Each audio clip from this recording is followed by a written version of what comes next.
step into the day with the dawn ringing in my ears. Oh, I tune into my TV show. No better way, I gotta get myself into gear. Let's go. Oh, and I feel good today with my wake up in the morning espresso. I feel good today. It's my feel good breakfast show.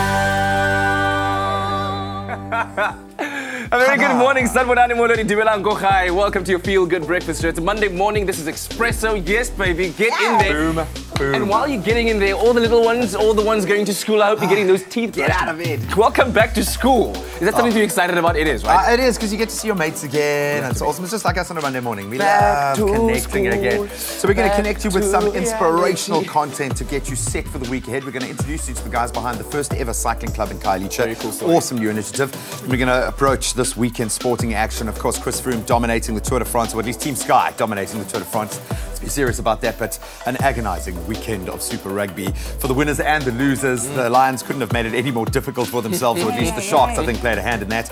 The Stormers knocked out against the Chiefs. We'll get into all of those highlights and lowlights, I suppose. Jordan Spieth, what a round. Word. What a Brandon round. Grace shooting Brandon a Grace. 62, the lowest round ever at the Open. So much to talk about. Well, talking about what's to talk about, we're looking at what's making viral headlines this morning. Now, one president that should just stop tweeting Donald Trump. Well, actor and writer Josh Patton actually decides to respond to Trump's tweets as though they were text messages with hilarious outcomes. Wow, Yes. that is something to look forward to. And of course, music from Elvis Blue. He's in the house, ladies and gentlemen. Welcome back, sir. Look at him. Dashiman, like it. Yeah, sound check has been sounding really, really amazing. I can't wait as to hear him always, singing live on your Feel Good Breakfast Show. But yeah, we've got lots more packaged into this Monday morning for you right now. Let's start off the day and take a look at the temperatures. Thank you so much, team. Very warm welcome from my side as well. Let's kick off your Monday taking a look at those temperatures. And it looks like a cold to mild day across the country today, with the warmest temperatures expected up in the Northern Cape. Let's run you through quickly. Polokwane begin op 5 grade minimum en 'n maximum 20. Mbombela 9 en 'n matige 24. Pretoria skop af op 6 grade minimum, 21 later. Johannesburg 6-19. Mahikeng 7-23. Klerksdorp 7-23 ook. Kimberley 6 grade en ook 'n maximum van 23. Bloemfontein lekker koud vanoggend, -1. Dit styg na warmer 20. Richards Bay 15-22. Pietermaritzburg 7 en 'n maximum 21. Durban 15-21. Mthatha is kicking off on 4 degrees minimum, reaching a high of 22. East London 14 and a mild 24. Cradock 5-23. Port Elizabeth 12-23. George on 7 this morning and a mild 24. Sutherland 2 this morning, reaching a high of 17. Cape Town 11-18. Worcester on 3 degrees minimum, warming up to 24. Springbok 4 and also a maximum of 24. Uppington on 9 degrees and a nice and warm 27 degrees. That's a wrap of your weather right here on your Feel Good Breakfast Show. We'll keep you updated with those temperatures as we continue with your Monday morning. Right now, let's quickly take a look at your traffic and see what the roads are doing nice and early. Now, government schools reopened this morning, so expect an increase in traffic volumes. Just be aware of that. Now, first up, Gauteng Lombardy East. Motorists should be aware of protest action in Johannesburg Lombardy East on Canning Road, as well as in Pretoria at Pienaarpoort level crossing. Then over in Cape Town, Matroosfontein, there are reports of an accident on the N2 incoming, and that is after the R300 blocking the right-hand side lane. And that's all we have for you in terms of traffic. We'll keep you updated with what's happening out on the roads throughout the course of your Monday. We'll be back just after 7 with another update. Mom, I fought a dragon. Of course there's a scratch.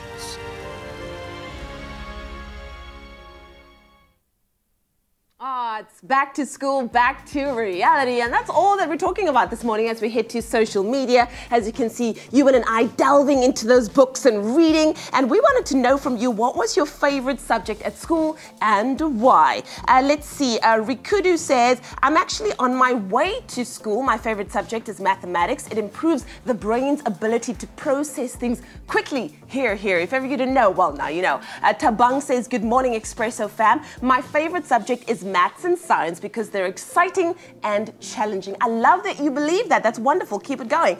Vincent says, good morning, Expresso fam. Hashtag back to school and have a blessed Monday. My subject was history. And then Lungani says, don't have any, but English is slightly better if I had to choose. And then God says, morning peeps, my favorite subject is maths and languages because I'm good at it and you need those subjects for work. I love it when people say that maths was their favorite subject. Keep it coming. We want to know, what was was your favorite subject when you were at school? Oh, science is always a favorite, eh? Absolutely, man. Was it? Did you like science? I love science. I never took it though, but it was interesting. That's why you loved it, dude. Yeah. Exactly. Oh saying. my kudo. Listen, let's take Go a break. science. Let's take a break. When we come back, we take a look at the inspiring story of Bongani Ngobani, who started Kaili's very first cycling club. That's really cool stuff. We're going to get into our weekend sporting action. Hopefully you are on the money this weekend, but I know a lot of fans have bruised egos out there, so we'll console you after the break and get into those highlights.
It's my feel-good breakfast show.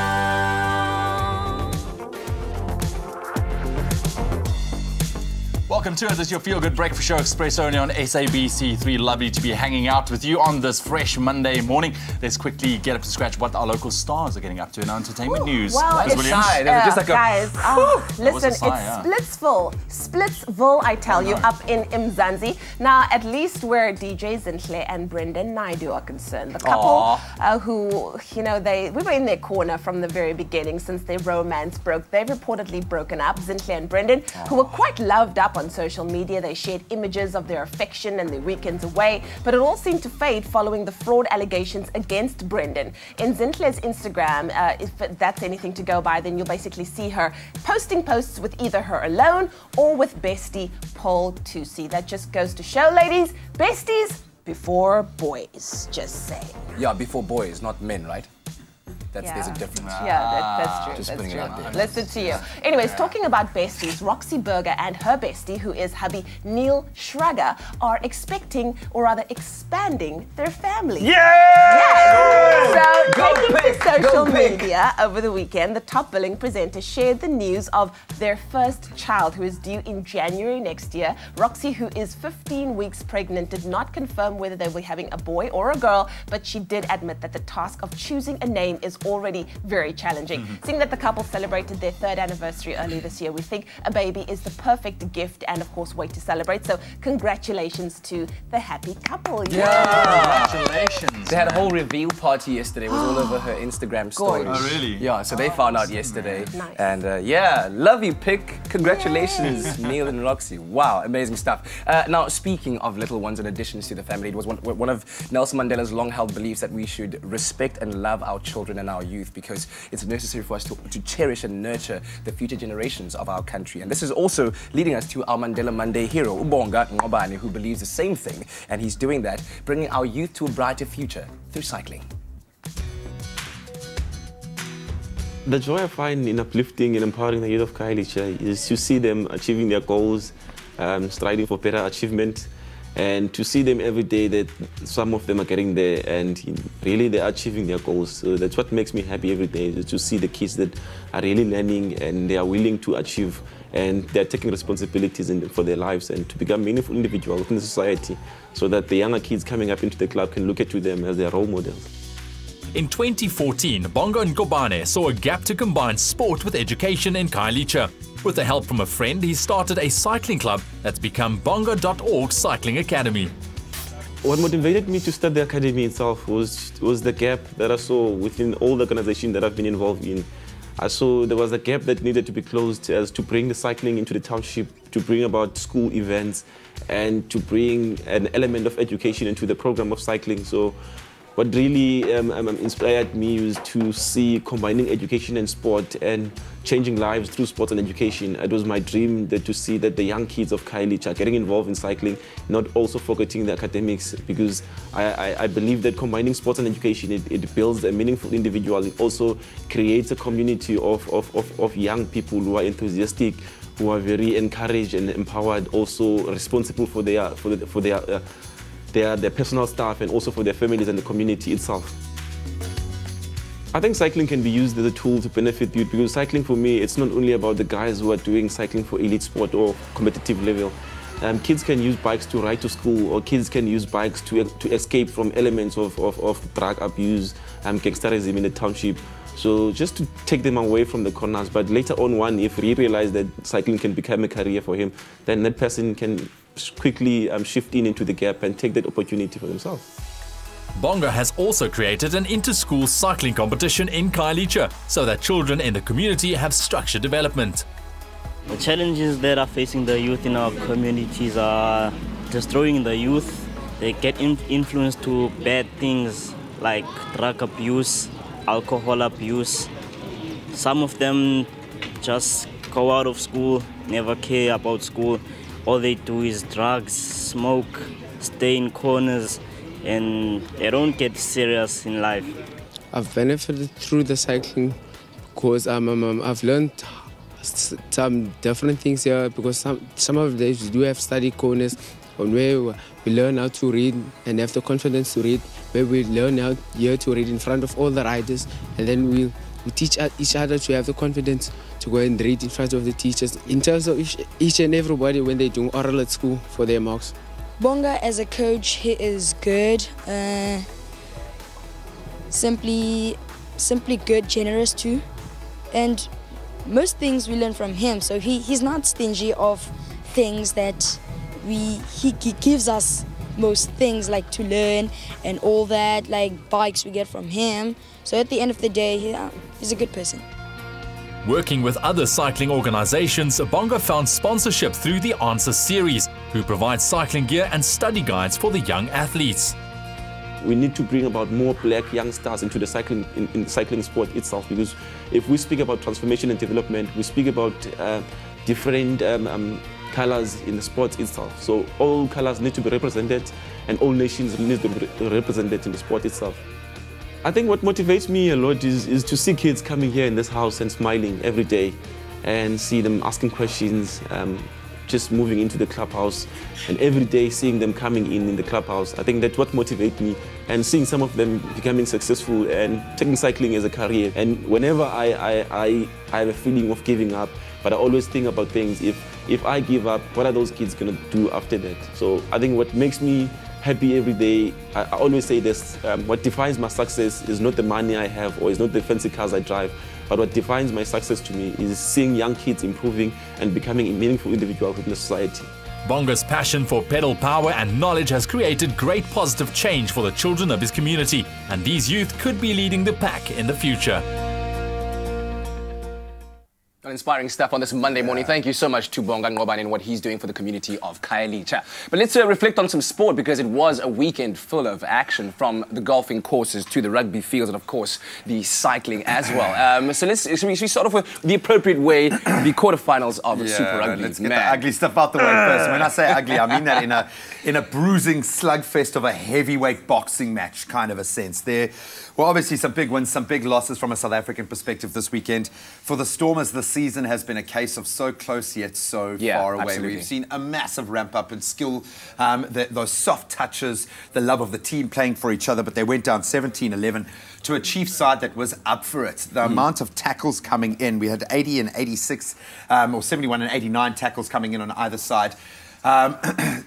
It really did turn into a test of character and will in the end. The Oaks were double hitting. It looked like gridiron football. James Lowe, for me, was a real standout player for the Chiefs. Stephen Donald, being one of the oldest guys in the park, also brilliant.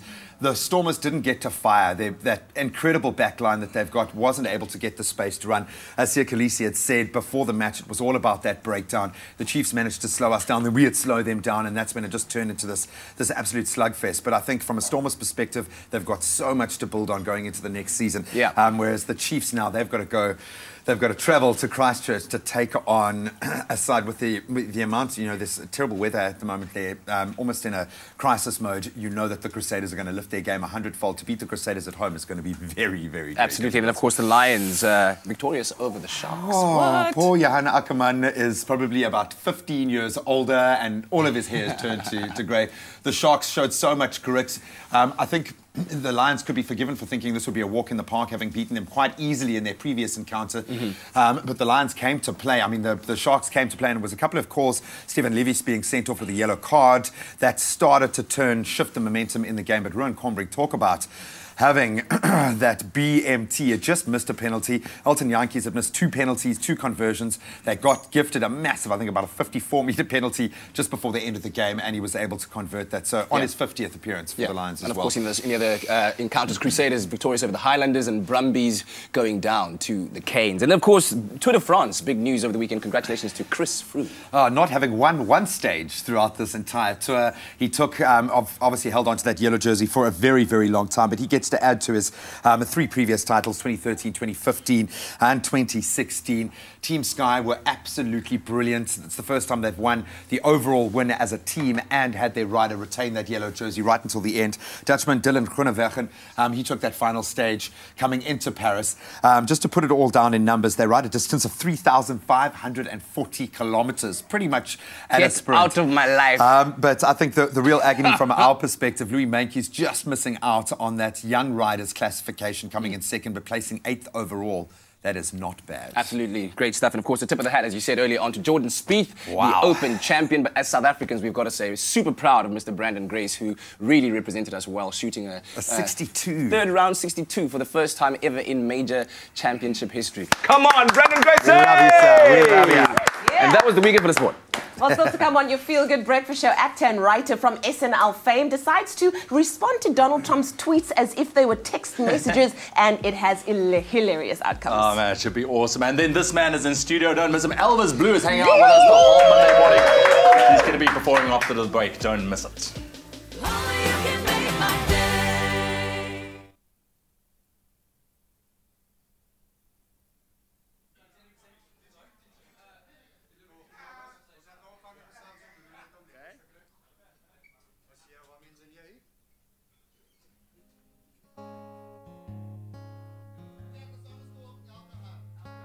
Yeah, man.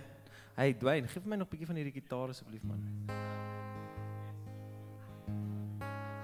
Ja?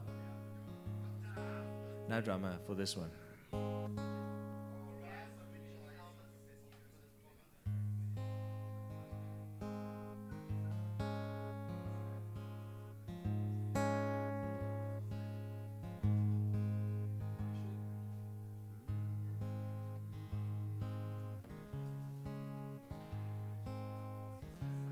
Dit maak alles beter, dit draai die jare terug.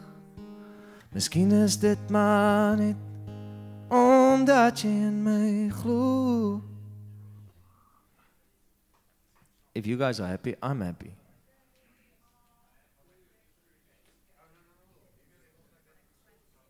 Oh, miskien is dit iets wat leef hier in die lug. You guys are happy? Cool.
It's my feel-good breakfast show.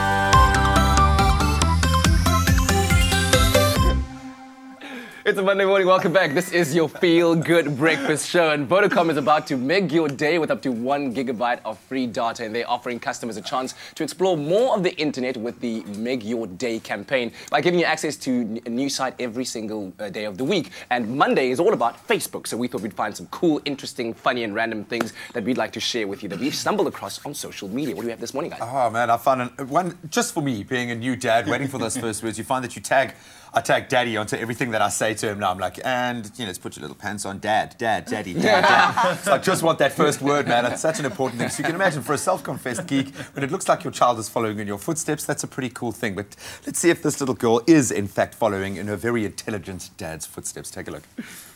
Dinner, dinner, dinner, dinner, dinner, dinner, dinner, dinner.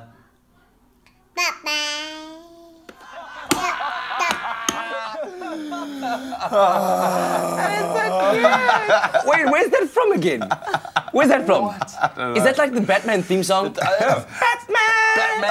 Oh, what a kid. There's something about the word, I will say it as well, my boy's one of his first words, it was Batman. Wow. Yeah, come on. You can look at a Superman poster and he will go like Batman. It's amazing. Probably saying that man. That man is possibly. Yeah, I'll go with that one. Listen, how's this one? We all been to theme parks, right? We enjoy it. And those roller coaster photos, we all know that they're generally not the best kind of photos, and they're pretty expensive as well, because either you're crying, or you look totally bored, or your mouth is open with your tongue hanging out. But there's one finally worth buying, as this roller coaster. It caught the exact moment when the girl lost her phone. Oh, wow. No way. Say goodbye. Yeah, no, she definitely should have Shame. just rather not try and take a selfie and waited for the photo at the end. Like she did not enjoy the rest of that ride. She did not. Check it out. What a cool Instant photo. depression. Well, you guys, we all know that Saturday Night Live produces some seriously funny laughs, right? I mean, they tackle everything and anything, especially Donald Trump. Now, one of the actors and writers, Josh Patton, decided, why should this stop when the show ends? No, he's going to decide to answer Donald Trump's tweets as though they were text messages. So let's take a look at these. Donald J. Trump, getting ready to leave for Poland, after which I will travel to Germany for the G20. We'll be back on Saturday. Josh, call when you land. Spot on. Donald, we'll be at the Women's US Open today. Josh, okay, text if you need it. Donald, congratulations to Sung Hyun Park for winning the 2017 USGA. Josh, sorry, just seeing this. Oh my gosh, that is hilarious. Oh, I think we should all start doing it. I think we should all start texting him back. Yeah. Just like plug his inbox. Oh, dude. Bring home some dinner. XO. Hashtag Koveve. Anyway, to make your day, simply keep a positive data balance on your Vodacom SIM card. Then dial *111*634# or download the latest version of the My Vodacom application and then claim your free data daily. For more information and T's and C's that apply, visit vodacom.co.za. And of course, you can use that free data to let us know which videos or stories have caught your attention online this morning. And then, of course, when you do so using hashtag Make Your Day and hashtag Expresso Show. This is some great stories today, man. Awesome stuff. Man, that was really, some really funny enjoy stuff, it. man. Right now, it's time for some music, and we're kicking off our Monday morning with one of South Africa's favorite musicians, Mr. Elvis Blue. He's a multi-talented singer and songwriter who recently launched his second Afrikaans album called Die Burg and offers various radio hits. And shortly after its release, it actually shot to the top of album sales in the country. And here he is performing a track off of that album called Elke Hart. Lekker to be with you guys, eh?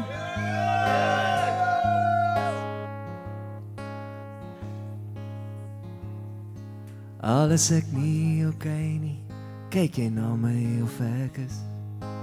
En dit maak alles beter, dit draai die jare terug. Miskien is dit maar net omdat jy in my glo. Miskien is dit iets wat leef hier in die lug. Wie weet wat die mense vrese laat vlug. Elke hart kry weg agter 'n hemse sak. Jy hou joune toe agter jou glimlag. En ek weet daar is dinge wat jy weg wil steek, maar my hart is nie joune lankal reeds gebreek. Daar's 'n pyn in die klop van elke liewe hart.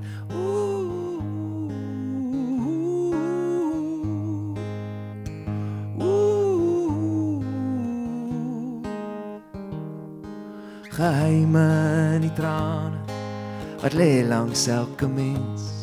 Ek probeer jou storie raak sien, maar daar's vlekke op my lens. Is die waarheid tussen lyne, sal jy my boek kom lees. Ek weet is jy wat ek so nodig het. Ek weet is net jou liefde wat my red. Elke hart kry weg agter 'n hemse sak. Jy hou joune toe agter jou glimlag. En ek weet daar is dinge wat jy weg wil steek, maar my hart is nie joune lankal reeds gebreek. Daar's 'n pyn in die klop van elke liewe hart.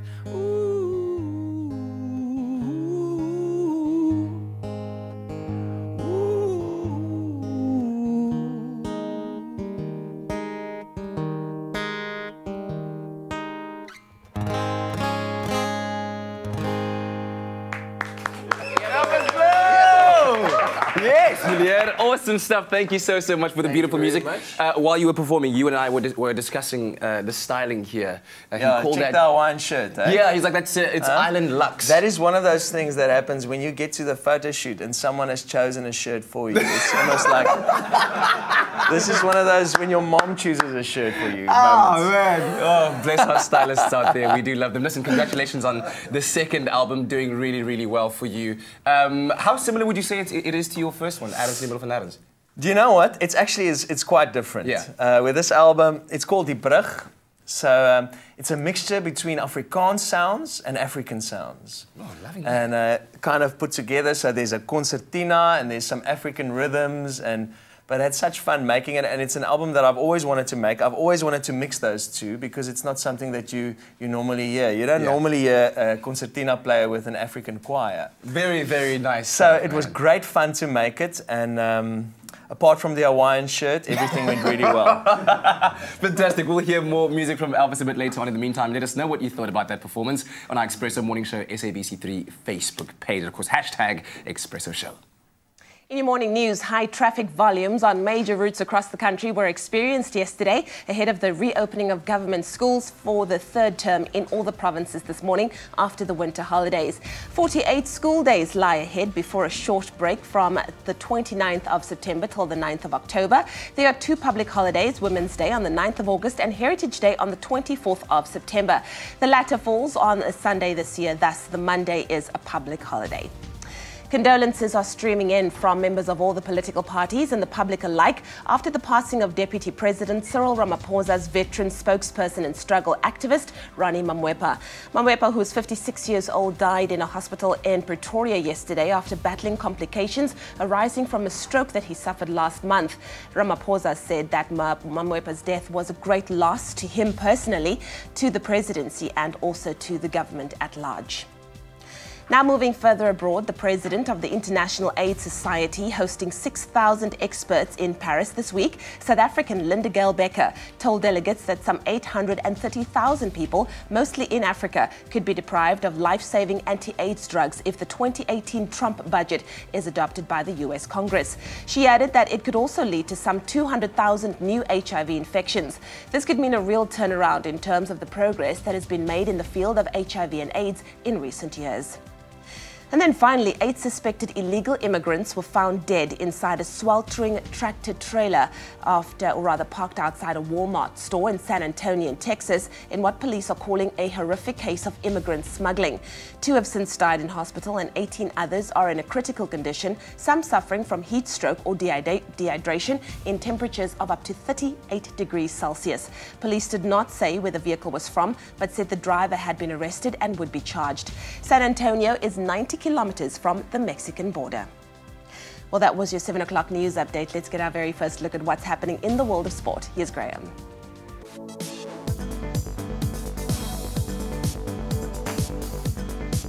Rugby first as we come in after a busy sporting weekend, and the Stormers Super Rugby run came to an end on Saturday as they suffered a 17-11 quarterfinal loss at the hands of the Chiefs. So the Chiefs scored a try with 4 minutes left on the clock to seal the victory and knock the Cape Town side out of the quarterfinal stages for the second consecutive year. But I think they can hold their heads up high throughout this year's campaign.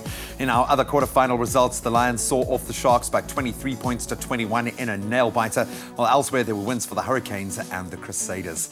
Then the opening round of the new Currie Cup season took place this weekend and saw victories for the Bulls, Cheetahs and Pumas. Last year's runners-up, the Blue Bulls, survived a round 1 scare as they scored a converted try in the 74th minute to earn a comeback from behind 51-45. That was their win there over the Griquas. Some other round 1 results saw a 47-12 win for the Cheetahs over the Sharks. Of course, the Cheetahs being our defending champs, while the Pumas, they beat the Lions by 43 points to 36.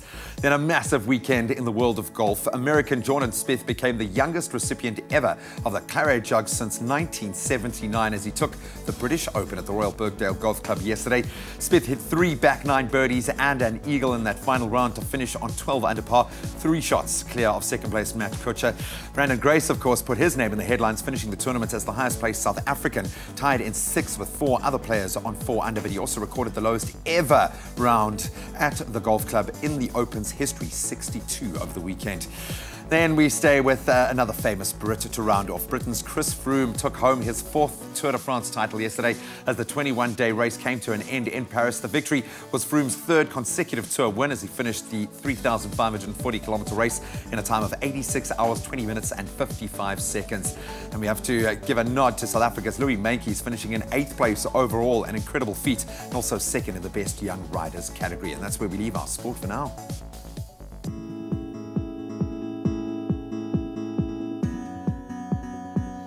All right, let's quickly take a look at what's happening out on the road, and just a reminder that the government schools reopened this morning, so you can expect an increase in traffic volumes.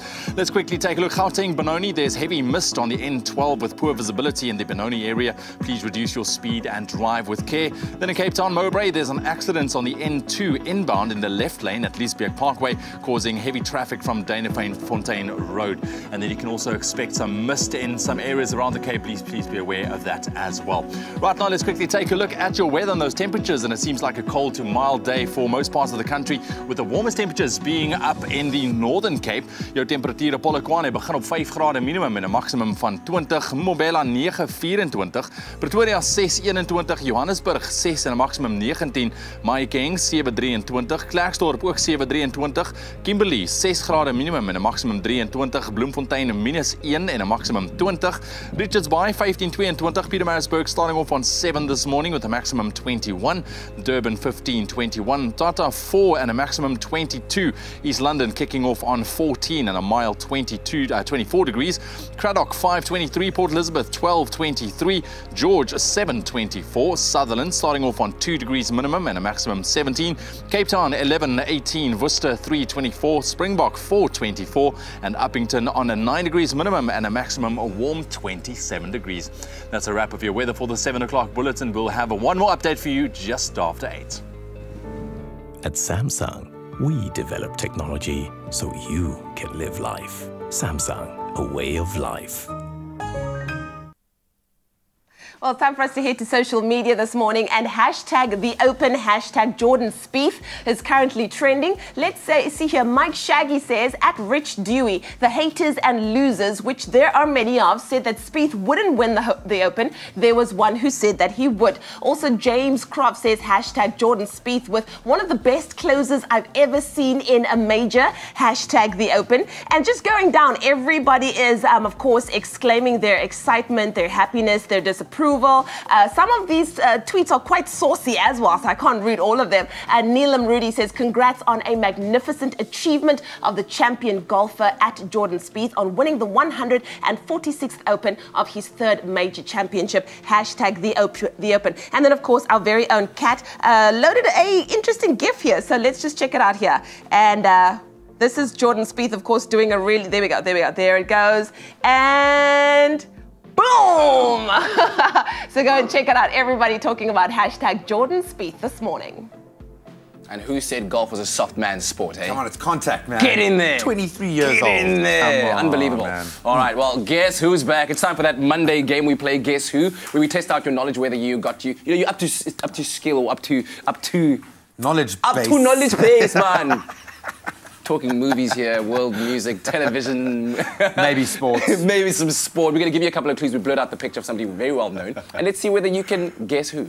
I think we always make it far too easy with these clues. Yeah, man. I really do. Yeah. And I have more faith in you as an audience. But here we go. Here are your clues this morning. He's a South African cricketer. Okay, boom, that's your first clue. Done. Boom. He plays in all formats of the game, and he does it really well. Yeah, in fact, he was test captain for us between 2014 and 2016, and also moved into the 7th place as the ICC's test best batsman. Everyone's just Googling. Who's that? Google. So if you think you know who this mystery person is, take a step back from your TV, do the cat goggles thing. You might figure it out. Let us know on our social media platforms this morning who this incredible man is, and do it in an interesting way. Maybe post a GIF or something fun, a nice meme that includes him. Inspire us this morning. But that's our little game of Guess Who for a Monday morning.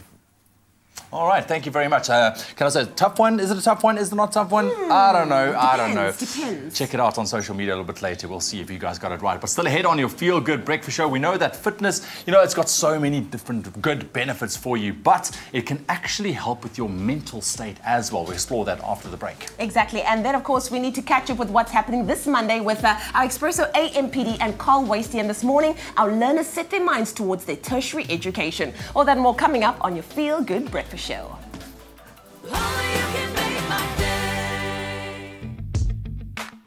I take big leaps. I make plans and backup plans. I just need my money to take me further. Let your money take you further. Save or invest and get a great rate. Pay no monthly fees or commissions and get fully guaranteed capital. See money differently. Nedbank.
It's my Feel Good Breakfast Show. A very happy Monday to you. Welcome back. This is your Feel Good Breakfast Show, Expresso, on SABC3. Now, we are in the midst of National Mental Health Awareness Month, and the education starts with realizing that it can affect anyone. And that's why it's so important to spend time sharing stories of becoming a champion in life while coping with mental illness. And recent Tropical Island of Treasure Season 7 contestant and model and actress Michelle Allen is joining us this morning to chat about how fitness saved her mental health. Thank you so much for joining us, and good morning to you. Good morning. Thanks for having me. Michelle, you look amazing this morning. Like you Thank just, you. Right? you know, stepped out of a salon. Hello. Which is shocking because Like I this. hate getting up this early.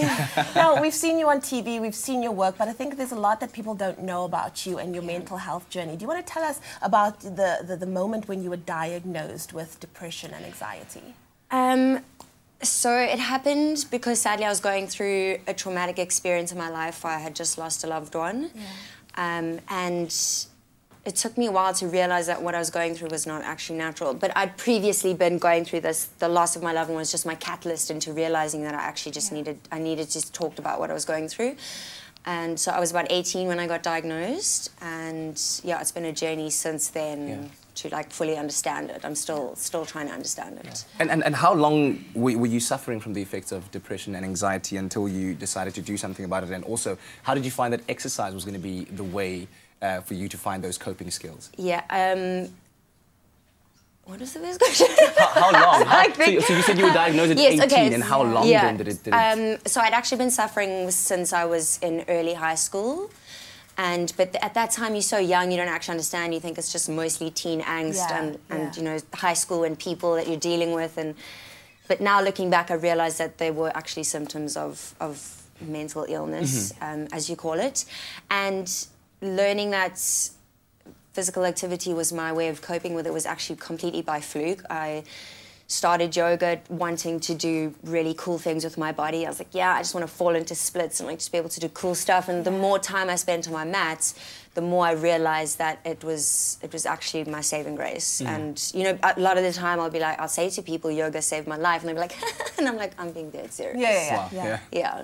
Wow, that's amazing. Now, you said that you got into yoga, you got into fitness, you got into being active, but there's a lot of people that maybe don't want to necessarily do any exercises. What are some of the other activities that you would suggest to a lot of people who are going through the same kind of situation as you were going through? If you don't want to exercise, I'm going to say exercise. Okay. It's even if you just find it doesn't have to be yoga, it doesn't have to be, like I also do Sweat 1000, it doesn't have to be something that intense. It can be anything, just as long as you're moving your body, or even just a walk in the park and just reconnect with nature.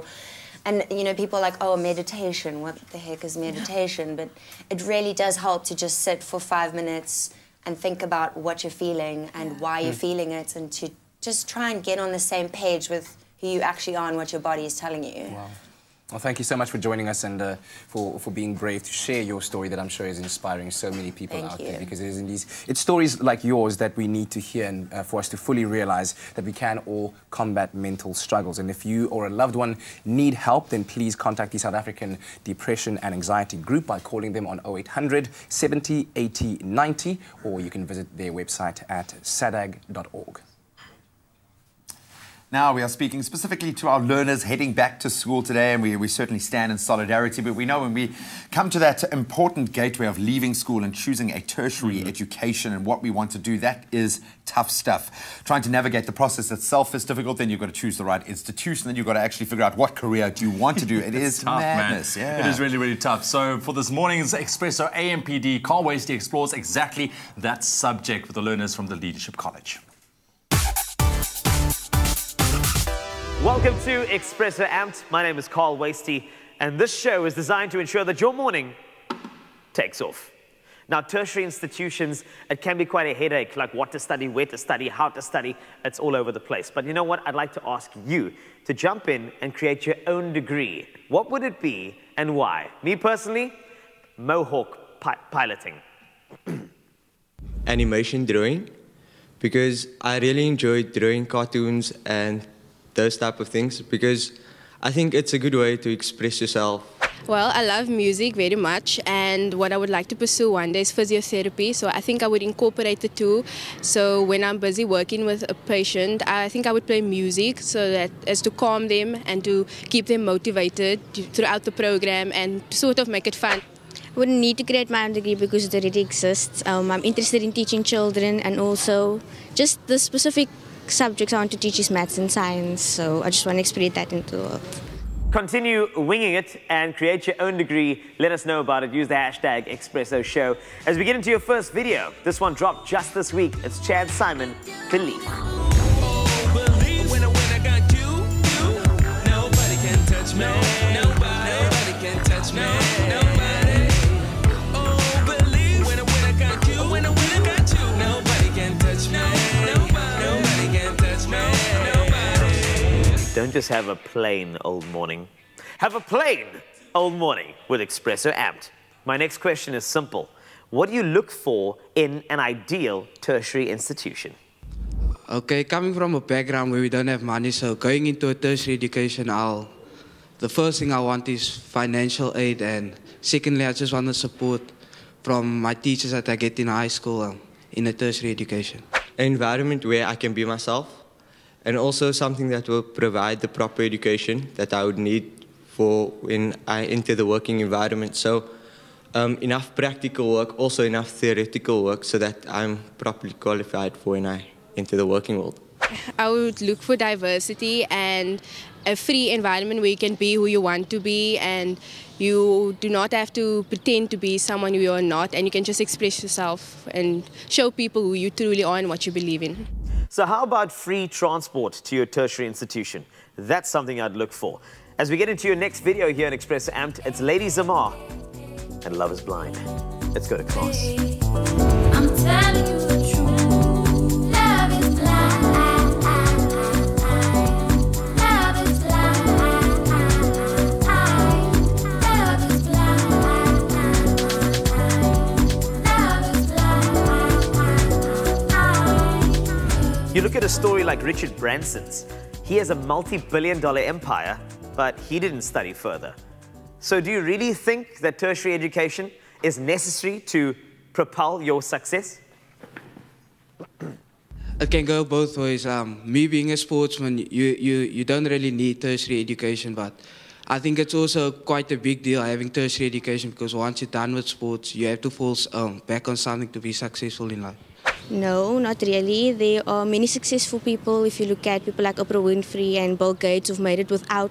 I believe you do, because in today's life, education is vital, and the way the society is today and the increase in prices, I think that if you want to have a suitable and comfortable lifestyle, you would have to be financially stable. So in order to get a good job, you would need to have a degree so that you can earn a good salary.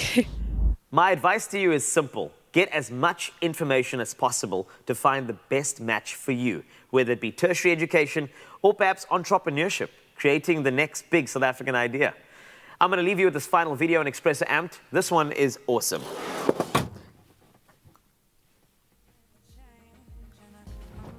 Sorry, black coffee and your eyes. Enjoy. Your eyes change color when you lie. I can see it, I'm not blind yet. Your eyes, your eyes, your eyes, yeah. Your eyes, they sparkle in the light, but in the dark, I see the true colors of your heart. Your eyes, yeah.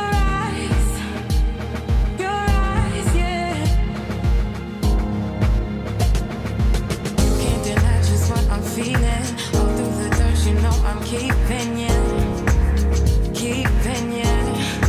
not leaving you. You make things up, but there's no reason. Into my eyes, you keep repeating them, repeating them. See, I don't know how I could leave when your love was should exceed some meaning, yeah. And although it's no excuse, believe me, and I hope we got don't come too easy, yeah. Easy, yeah. Easy, yeah. Your eyes change color when you lie. I can see it, I'm not blind, yeah. Your eyes, yeah. Thank you, Mr. Carl Wastian. What a track, eh? What a track, man. Absolutely love it. And to all of our matric viewers as well, good luck with those very, very tough decisions. No pressure, guys. No pressure. Right now, there's something for all the gamers and aspiring gamers. Now, 10 lucky Expresso viewers stand the chance to win a set of double tickets to the Electronic Gaming Expo, the EGE, happening in Cape Town at the CTICC this weekend from the 28th till the 30th of July. Oh, it's going to be massive. So to be a part of one of the biggest gaming hubs in the city, and it really is an unbelievable experience. experience. All you need to do is SMS the keyword game along with your name and your surname and, of course, your city to 33728. Each SMS is going to cost you just $1.50. No free SMSs apply. That's it. Now, remember, you can enter as many times as you wish to top up your chances of winning. T's and C's can be found on expressoshow.com. Easy as that. Easy as that, and all the best of luck. Now, I think we're all still loving being in this glow of Madiba Day, Madiba Month. In fact, we're all looking for ways to give back and help our fellow citizens at the moment, and I think moving into the future. There are some fantastic projects where anyone can get involved. Yeah, man, like this one. One of them is a challenge set by Habitat for Humanity where they hope to change the lives of so many people in just 1 week with 67 homes for 67 families.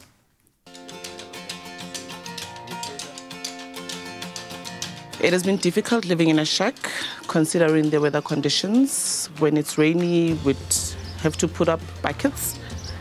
Now that I'm getting a house, I'm very happy because I won't have to do that anymore. Habitat for Humanity, in partnership with Nelson Mandela Build Week, has a goal to build 67 new homes in Orange Farm, Gauteng, for families in need. Habitat for Humanity brings people together to build homes, communities, and hope. The people that benefit from the initiative that we are busy with here are people that are within the government list of recipients for grants. All of them are low-income people. They are unemployed. There are people who are living in shack and informal settlements in the backyards. There's a lady who said, you know, I've been waiting here for 20 years. And so when we hear stories like that, it makes us feel very good to, at the end of this week, for that person to stand out here next to her completed house, to receive it. Many hands make light work, especially in construction. To complete this project in a week, Habitat for Humanity relied heavily on volunteers to help. As it is Mandela Day, I've given the volunteers a chance to prove themselves and to see what's happening in the construction world. We're still stuck in our corporate suits and, you know, coming back to a computer and not realizing how actually it takes a bit much more than what we actually fathom. So I think also like thinking that plastering is as easy, I've got next level respect for it. It's not as simple as what it seems. So yeah, it's been definitely humbling. It's a whole different world that I've never experienced before, and having met the woman that's moving into this place, you know, talking to her, hearing her life story and having a child so young and having nothing and living in a tin shack for her, she's so excited, and to see her face light up, it's just been awesome to be here. Ngicabanga ukuthi makungenzeka kusho ukuthi kube yinto nje ehlale yenziwa njalo ukuze ngelinye ilanga kugcine iSouth Africa seyinezindlu ezi-enough for abantu abahlala kuyo ukuze nathi sijabulele ukuhlala kuyo. Living in a well-built house gives one peace of mind, especially for me. And for some people, it will build up their confidence. You know, for me, I know that it's been a bit difficult to invite people over because my friends come from homes that are well-built and I live in a shack. Life will be a lot easier in these houses. It's said that charity begins at home. In this instance, it's charity and kindness that's helping to build homes where families can thrive in warmth and safety. All right, inspiring stuff on this Monday morning. But right now, let's talk about money, shall we? Yes, let's talk money. Because when it comes to your money, picking an account that is very, very important. Of course, it's important to pick an account that suits your banking needs and behavior. So the Nedbank pay-as-you-use account is ideal for clients with a low transaction volume and offers everything that you need in a transactional account. You get a free debit card, unlimited card swipes, and free online and mobile banking. And in fact, you can even do all of your banking on the Nedbank app without any data. I love that. Well, this account has a monthly fee of R5 and you pay only for what you use, and you can add additional benefits when you wish. Now, if you're interested in saving with Nedbank's pay-as-you-use account, just SMS the keyword NEDPAYU to 30755 and the Nedbank team will be in touch with all of the information that you need. SMSs are free and terms and conditions can be found on nedbank.co.za. I'm a dreamer, a doer. I know the hustle. I just need my money to hustle for me. Let your money hustle for you. Get a bank account for R5 per month and bank on the Nedbank app without using any data. See money differently. Nedbank. Well, we really are having a feel-good Monday. Hope you are having fun with us throughout the course of this Monday. We're going to keep you entertained after the break with some tech news. Now, Google Street View, we all know it, we all love it, but they've got a couple of advancements that will literally take you places that you'll otherwise never be able to go. Hey? Very cool. I love the sound of that. Then bringing it back firmly to South African soil, there is a new app out there that is helping us fight crime. Serious business. Stay tuned. I'll see you after the break. Oh. The search for a better way to soothe itchy skin conditions began over a decade ago, and we discovered the answer beneath the ocean. Our natural active ingredient, CEMK, is derived from brown sea kelp, known for its powerful anti-itch and anti-inflammatory properties. The result, 100% cortisone-free itch relief that's suitable for the whole family. Dermikelp for itchy, irritated skin and scalp conditions, including eczema.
It's my feel-good breakfast show. Welcome back. Thank you so much for tuning in on this Monday morning. And this week we take some exciting new turns in the world of tech. We are looking at Google Street View heading in new directions, taking us to places we would never otherwise be able to go. Also some updates from Samsung's Bixby, the new AI on the block. And could we see cryptocurrencies being regulated in South Africa? Well, welcome once again to our tech expert and editor of bandwidthblog.com, Theunis van Rensburg. Theunis, very good morning, sir. Morning to you. Crazy old world that we live in, and now we get to see so much more of it thanks to Google Street View. And now they are taking it a step further. What's going on? Yeah, I mean, Google Street View has always been a great way for us to explore the world in ways that we would... Because we're all voyeurs. Exactly. Unfortunately, what's the first thing you did with Google Street View? You checked out your house, right? Yeah, your back garden. Yeah.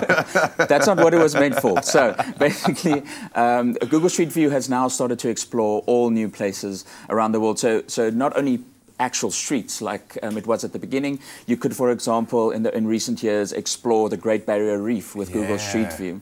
But now they've said, let's take you to space, basically. So from this past week, you can go to the International Space Station on Google Street View.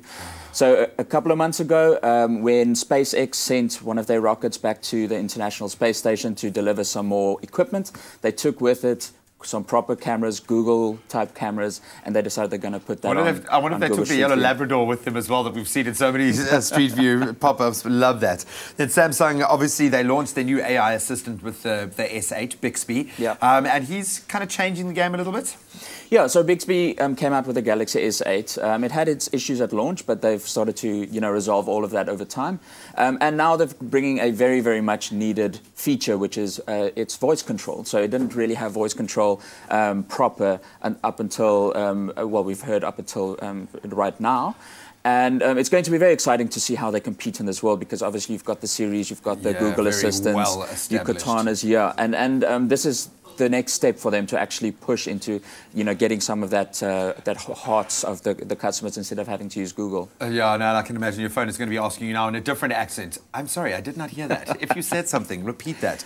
Then this one is a really big one, and I've been wondering why there's a frenzy around Bitcoin again at the moment, but it seems here in South Africa, the Reserve Bank want to look into regulating Bitcoin. Is this true? Is this something we can do?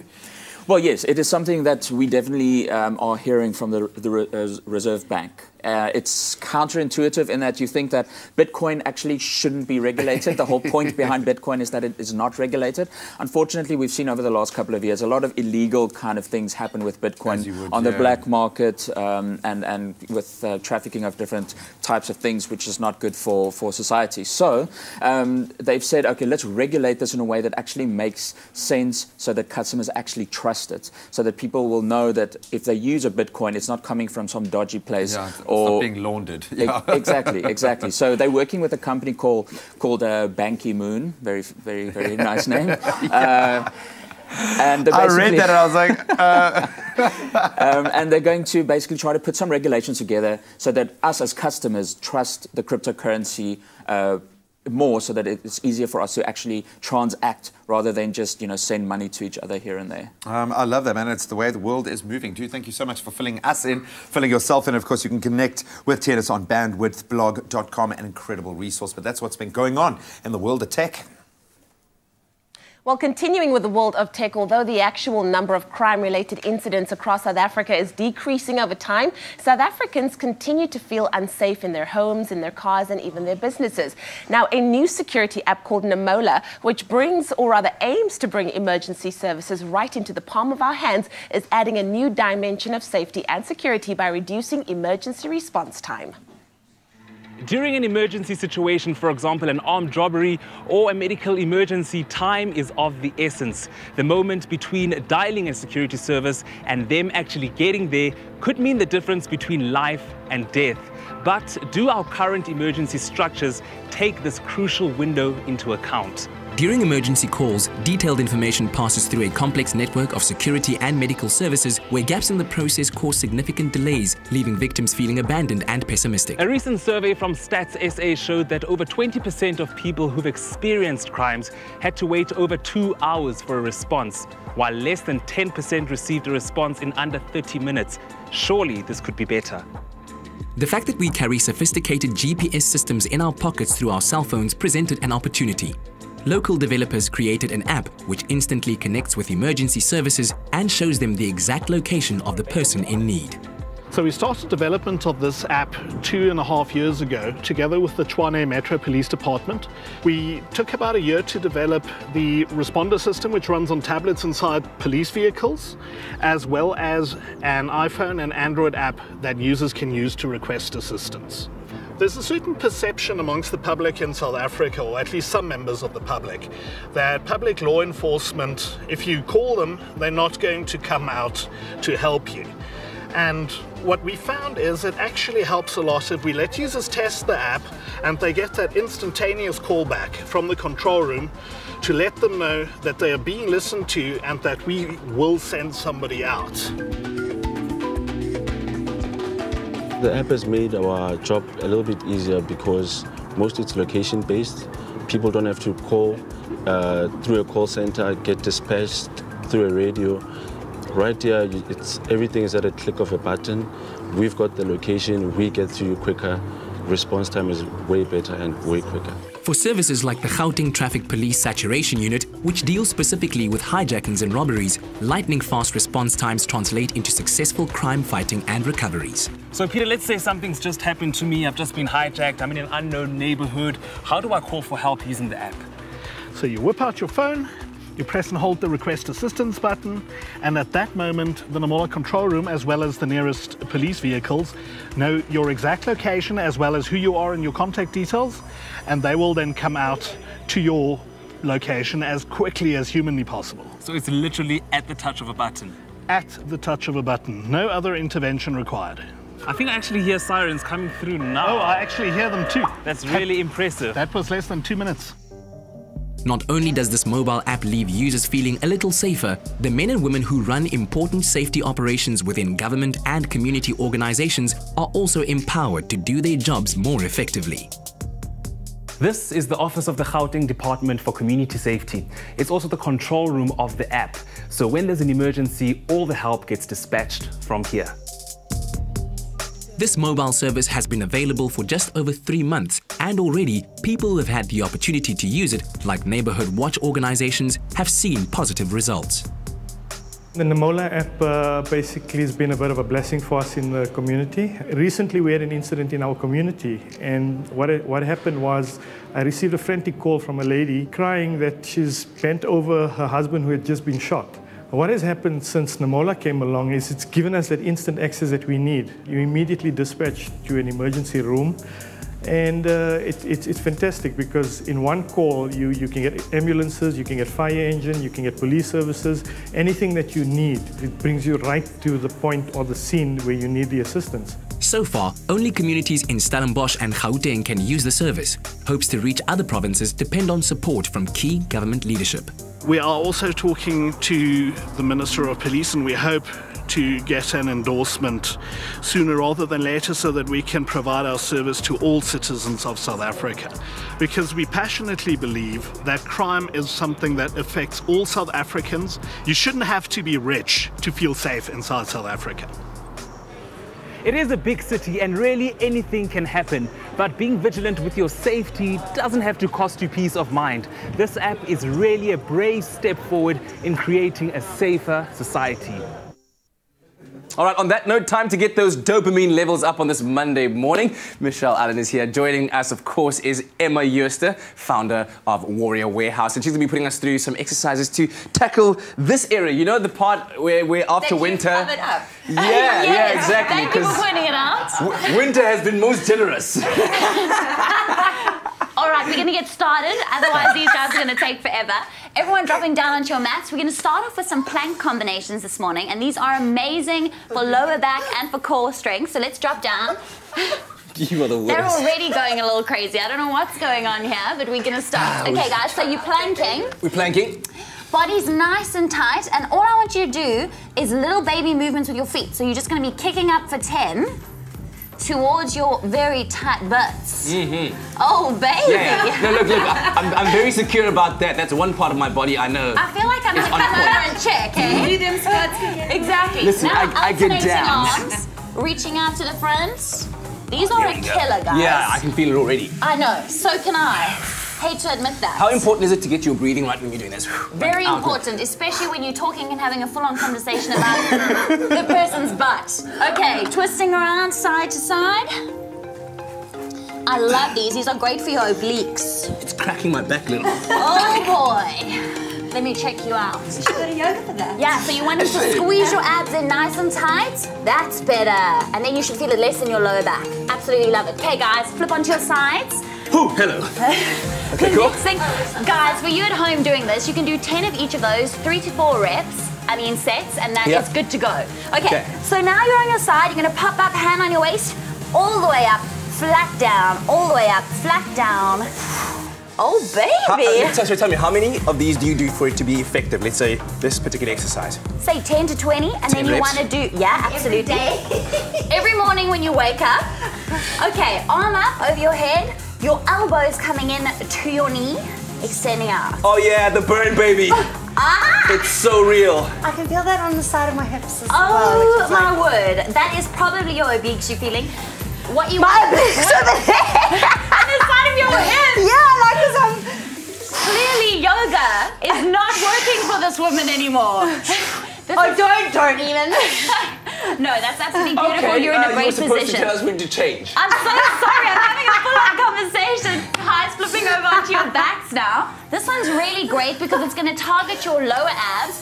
What I want you to do, just to protect your lower back, is hands underneath your tight butts, lying down. And then what you're going to do is raise your legs a little bit and just do little outward circles. This may not be my best. I know you guys are getting such an amazing view right now. You're welcome. It's all about the angles on television. I know. And then other way around. So turn inwards. Okay, then inwards. Oh my word. You're better than I thought, dude. Listen, I told you, when it comes to my butt, it's all intact. I love it. All right, cool. ladies. Feet down. And then Last all the way exercise. up, coming up into a crunch, waving at the camera, Oh, hello. saying hi, guys. And then all the way back. We're going to carry on doing this while we go over to the kitchen. I'm sure something delicious is being made. Oh my gosh, I'm starving already. Oh yeah. Wow, thank you so much, guys. Catches, we get awesome daarmee, bra. Gotta get those fitness levels. Luckily, you've got those two gorgeous ladies to help you out. But right now, stepping into the kitchen for a lovely, I can say it, there's a bit of breakfast, but more dinner involved this morning. We're using Jungle Oats, and now they have been around for 97 years. They're really the experts in terms of breakfast nutrition, and we're using it to bulk up your meal in the evening. Not only is it more cost effective, but I mean, you really get a lot out of your meal. So we're taking a traditional chili con carne, and we're jazzing it up with some Jungle Oats, which is amazing. Made by the lovely Zola Nene. Yes. Okay.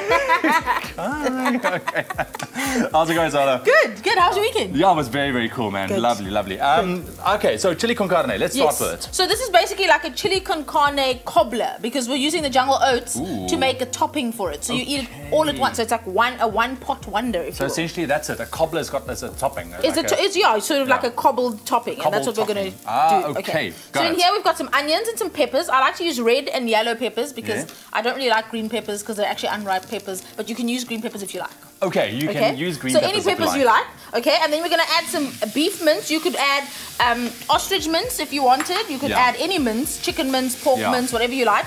And if you don't want to add mince and you're doing the vegetarian thing, you could actually just add some lentils. Or soy mince. Or soy mince, absolutely. Absolutely. Tastes just as good. Yeah. Okay. So what you want to do is brown this as well with the vegetables. And while that happens, you want to sort of break it up. So there's small pieces. You know how to do mince. You know how to make mince, yeah. And then we're going to add some chili because it's not chili con carne without chili, right? it would be just con carne. And then we're going to add some smoked paprika because I love the flavor of smoked paprika. Look at that. It's very deep, it's very smoky, it's very delicious. Oh, can you smell it already? Very nice. Okay, very and then some tomato paste to add some color and a lot of richness as well. Okay, so we're going to mix this all together. So it's actually quite a simple recipe. It's a very simple recipe. And actually at the core of it, it's very healthy as well. I mean, the topping is low GI because we add a bit of the oats in there. This is all lean. If you use some lean mince, it's great for you. So it's a great weekday meal because it's all done in one pot and it's really good for the family. And it's like, it's cost effective, like you said earlier. Yes. Okay, so then we're going to add some tinned tomatoes. Okay, if you do have fresh, you can just chop some fresh up. That's okay. I like to add a little pinch of sugar at this stage if the tomatoes are very acidic. But if you're going to cook it for a really long time, it's not really necessary. It'll mellow.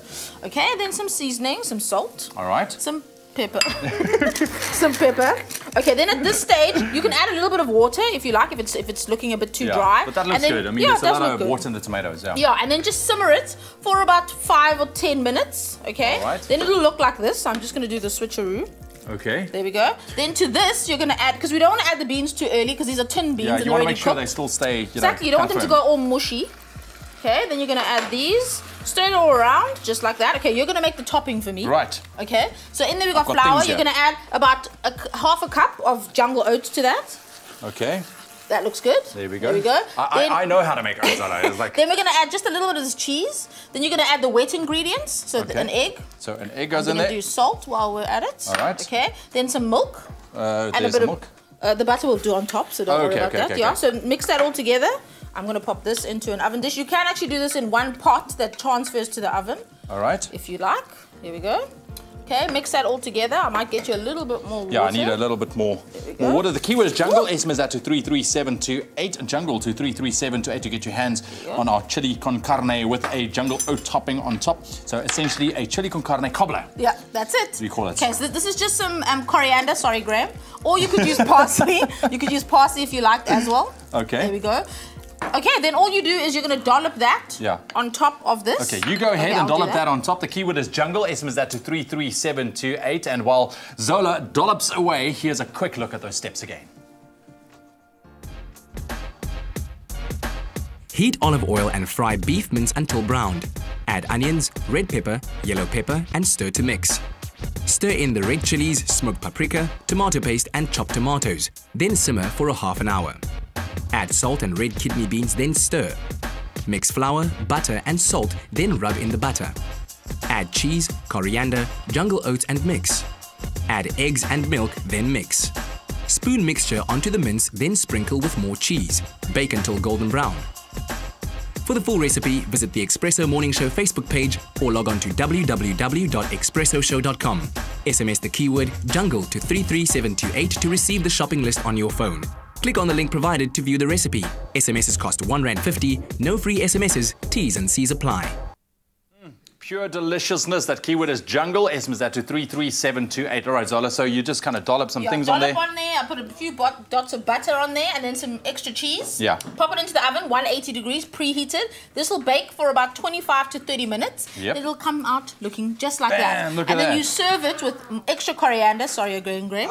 And then some avocado, chopped avocado, and a bit of sour cream. Wow, okay. Yeah. Well, that's it. Perfect That's dish. it. I love that. All right, love that. So here's a quick little competition for you guys at home. Jungle Oats is giving you the chance to win your share of 1 million rand. So simply buy any 2 Jungle Oats products, one of which must be either instant, Oats Are Easy, or even Oat Bran. Then you dial *121 *4247. That's *121 *4247 hash plus the last 4 digits of the barcode and hash once again to enter. Now the competition closes on the 31st of August 2017. T's and C's apply and they can be found on the website jungleoats.co.za. Easy as that. But try this one out maybe for dinner tonight. It's quick and easy and it's a cost-effective meal as well. The keyword is jungle to 33728. Zola! Yay! Come here. Yeah, we've made up now. We've made up. Yeah. And thank you, Graham. I'll have your portion. Jungle, the natural energy champion. Zola, if you don't want me to eat your food, you just ask me. You don't have to put coriander in everything that we make in this kitchen. No, it looks delicious despite the coriander, but we're going to take a quick break. Then Nikon is coming. It's the Nairobi Comic Convention. Some great opportunities for African animators in the process. Exactly. And then it's a brand new week and time for our presenters to add our savings. All that and more coming up on your Feel Good Breakfast Show. Where your money, man? Where your money?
This is your Feel Good Breakfast Show Expresso right here on SABC3. Thank you for tuning in and spending your Monday with us. Right now, let's quickly get the latest on the international entertainment front. Well, we talked about babies in the local news. It's time for our international baby fever situation. Wow. It's going around Hollywood because another A-list couple are expecting. It's none other than Brooklyn Decker and Andy Roddick who are expecting another baby. Now, while it's usually the female who breaks the news, this time it was Andy that made the announcement and even added that they are in fact having a little girl this time around. The couple who married in 2009 already have a two-year-old son, Hank, who is reportedly over the moon at the news of a little sister on the way. And while Andy was quite open about the news, he did not, however, reveal when exactly the little one is expected to arrive. So congratulations. How old is the baby? 2 years old. And is very excited for the new edition. Yes. I was looking at the previous picture of... Why did you ask that? No, it's just like, I don't know, when my boy's a 2-year-old, they wouldn't understand. Like, Okay. They would be like, meh.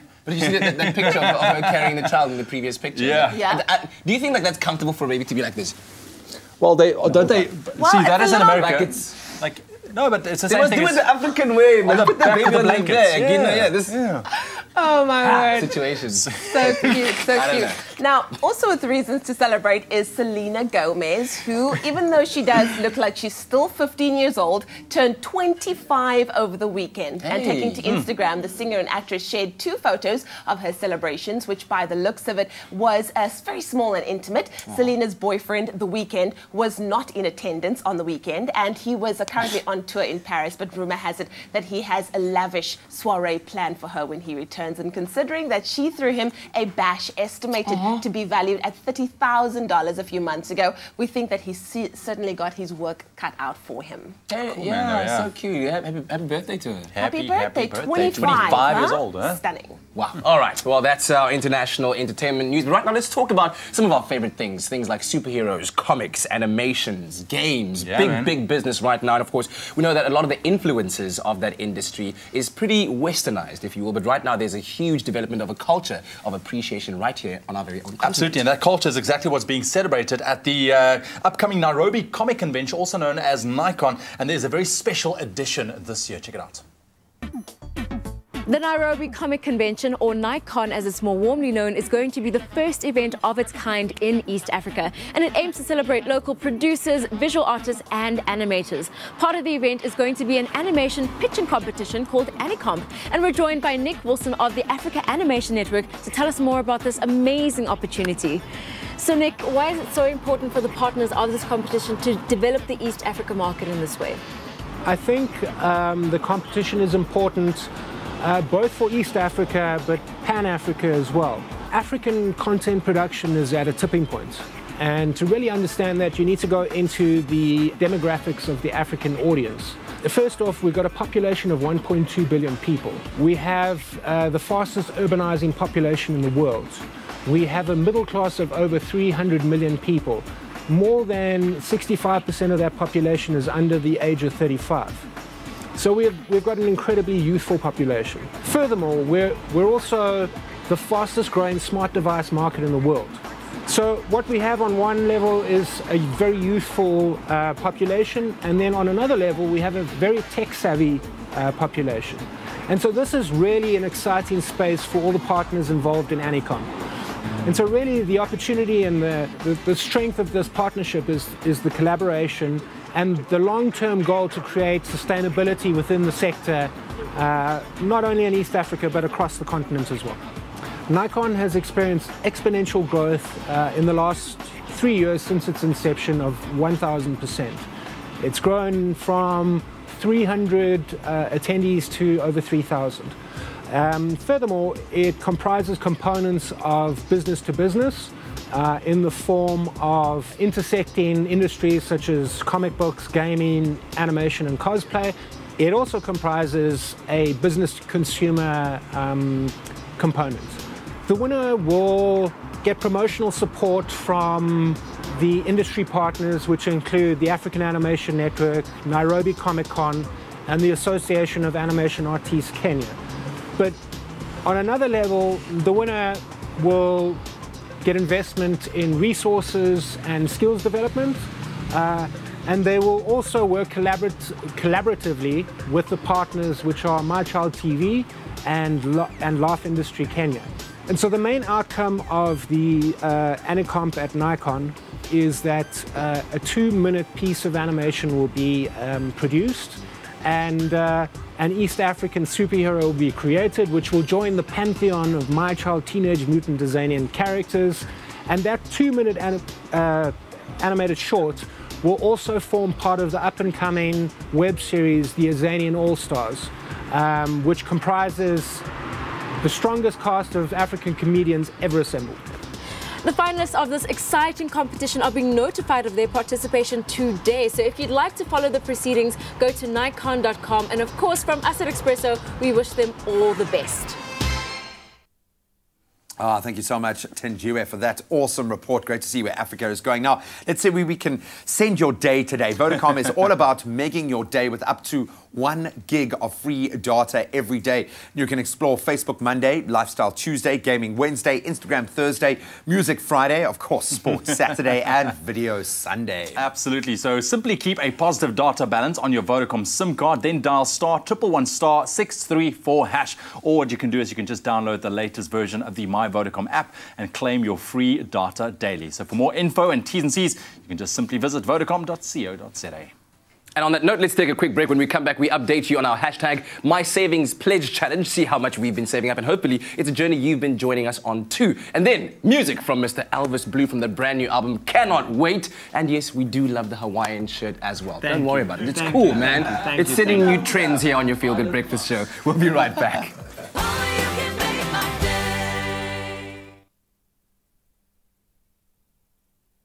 Open. I didn't. Where's the ukulele?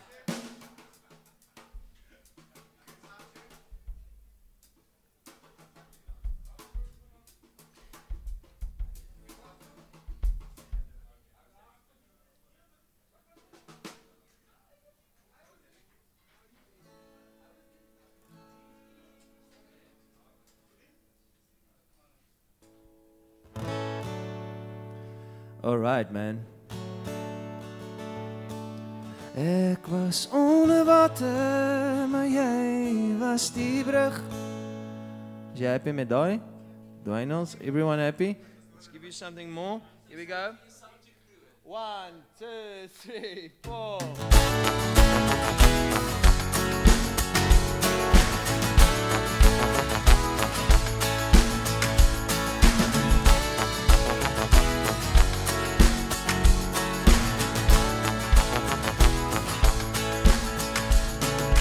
Soms moet jy net jou hand uitsteek en voel die wind deur jou vingers breek. Soms moet jy wag, al maak dit seer. Dit het ek by jou geleer. When you guys are happy, we are happy. Nou staan ek hier buite.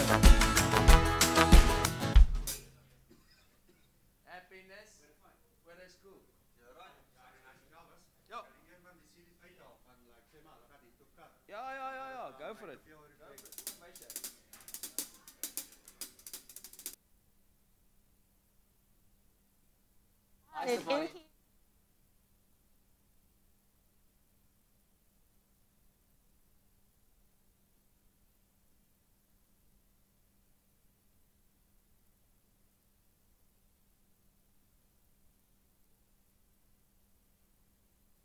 It's my Feel Good Breakfast Show.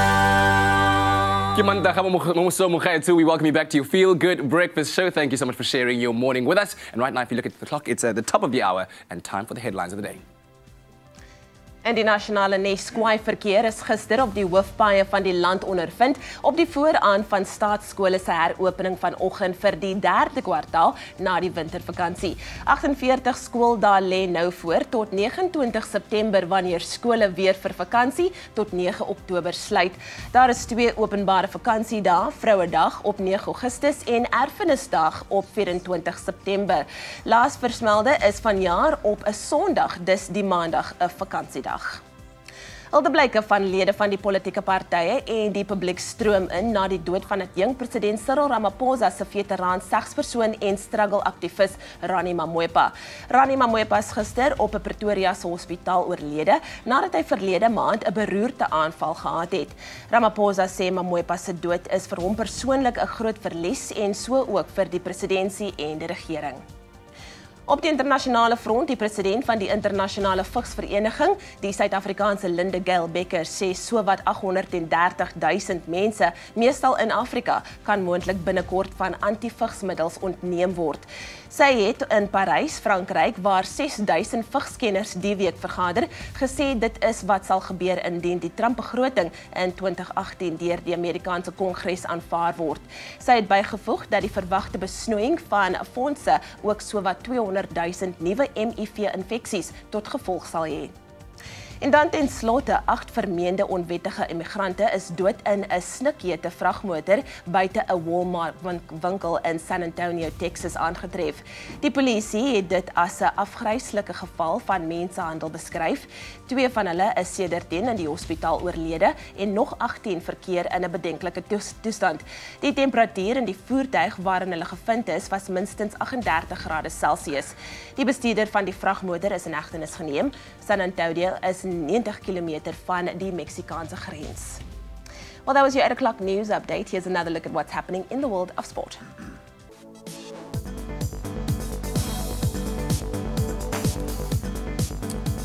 We start with Super Rugby this morning, and the Stormers' Super Rugby campaign came to an end on Saturday as they suffered a 17-11 quarter-final loss to the Chiefs. The Chiefs scoring a try with 4 minutes left on the clock to seal the victory and knock the Cape Town-based side out of the quarter-final stages for the second consecutive year, but definitely a different showing this season. They can hold their heads up high. In our other quarter-final results, the Lions saw off the Sharks by 23 points to 21 in a nail-biter.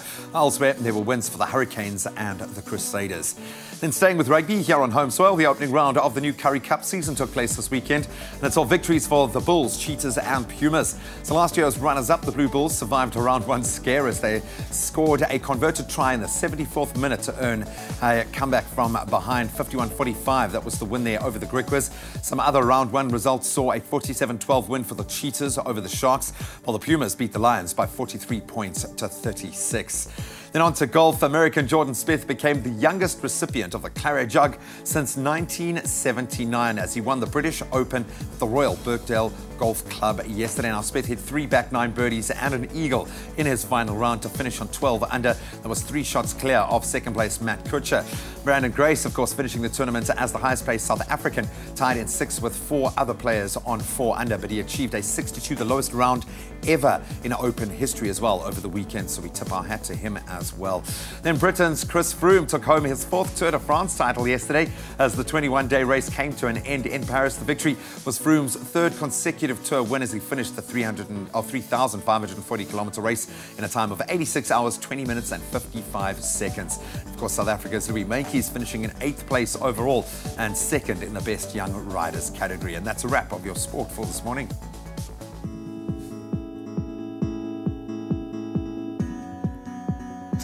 Let's take a quick last look at your traffic on your Monday morning. Now, just keep in mind, government schools reopened this morning, so you can expect an increase in traffic volumes. In Gauteng, Benoni, there's a heavy mist on the N12 with poor visibility in the Benoni area, and there's an accident on Smith Street eastbound, and that's near the M1 highway, and you can expect heavy traffic in the area. Then in Cape Town, Pinelands on the N2 inbound, there's a stationary vehicle on the BMT lane just before the Jan Smuts Drive exit. And that's all we have for you in terms of traffic this morning. If you're still heading out on the road, please drive with care. Right now, let's quickly take a last look at your weather, and it looks like a cold to mild day for most parts of the country, with the warmer temperatures expected up in the Northern Cape. Polokwane begin op 5 grade minimum en 'n maximum van 20, Mbombela 9:24, Pretoria 6 en 'n maximum 21, Johannesburg 6:19, Mahikeng 7:23, Klerksdorp 7:23 ook, en Kimberley begin op 6 grade minimum, dit styg na 23 grade, Bloemfontein lekker koud vanoggend, -1 en 'n maximum 20, Richards Bay 15:22, 23, Pietermaritzburg 7 en 'n maximum 21 later, Durban kicking off on 15 with a maximum 21, Mthatha 4, 22, East London 14, 24, Cradock starting off on 5 degrees minimum, reaching a high of 23, Port Elizabeth 12, 23, George 7, 24, Sutherland on 2 degrees minimum with a maximum 17, Cape Town 11, 18, Worcester 3, 24, Springbok 4 this morning also reaching a maximum of 24 degrees, and Uppington starting off on 9 this morning, reaching a nice and warm maximum of 27 degrees. And that's a wrap of your traffic and weather for your Feel Good Monday.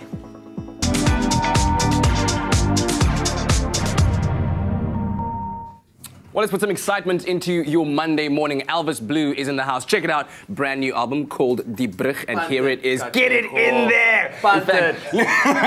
In fact, let's hear the title track of this album right now. I should take you to my shows, man. Huh? Come on! Ek was onder water, maar jy was die brug. Ek was onder water, maar jy was die brug.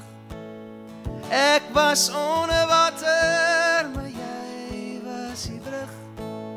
Ek was onder water, maar jy was die brug. Here we go. 1, 2, 3, 4.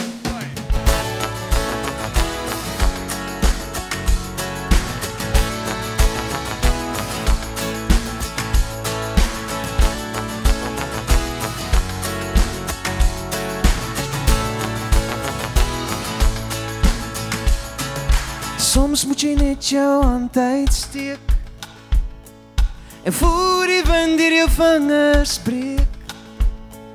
Soms moet jy wag, al maak dit seer. Dit het ek by jou geleer.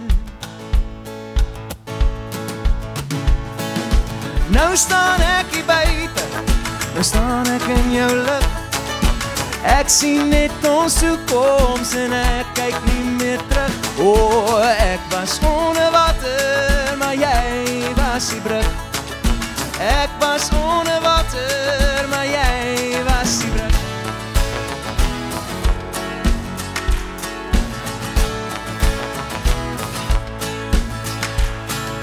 Party plekke voel nader aan die son. As ek langs jou staan, voel ek het weer. Die vuur wat jy in my aansteek, die lig wat deur die donker breek. Nou staan ek hier buite, nou staan ek in jou lig. Ek sien net ons toekoms en ek kyk nie meer terug. O, ek was onder water, maar jy was die brug. Ek was onder water, maar jy was die brug.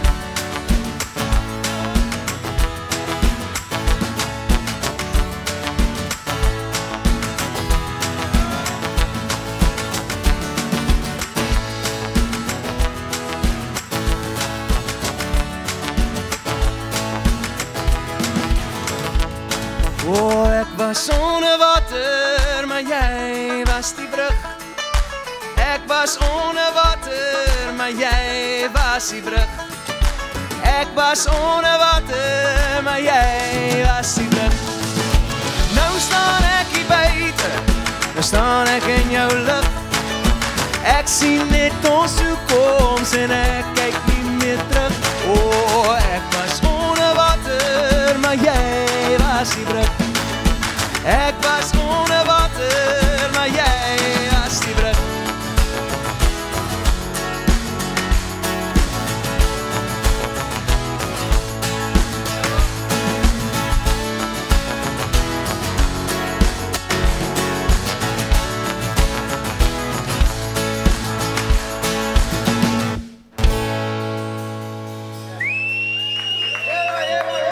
Elvis Blue on your Feel Good Breakfast show. It's called Die Brug, and that was the title track of a brand new album, second Afrikaans album. I was looking at the names of the songs: Die Brug, Blou, Wenner, Fluister in die Wind, Elke Hart, Die Lyn, Linden. What inspired some of these tracks? You know what? Yeah. I'm 37 years already, Kathleen. Wow, no ways. I mean, you're also 37, but look at you.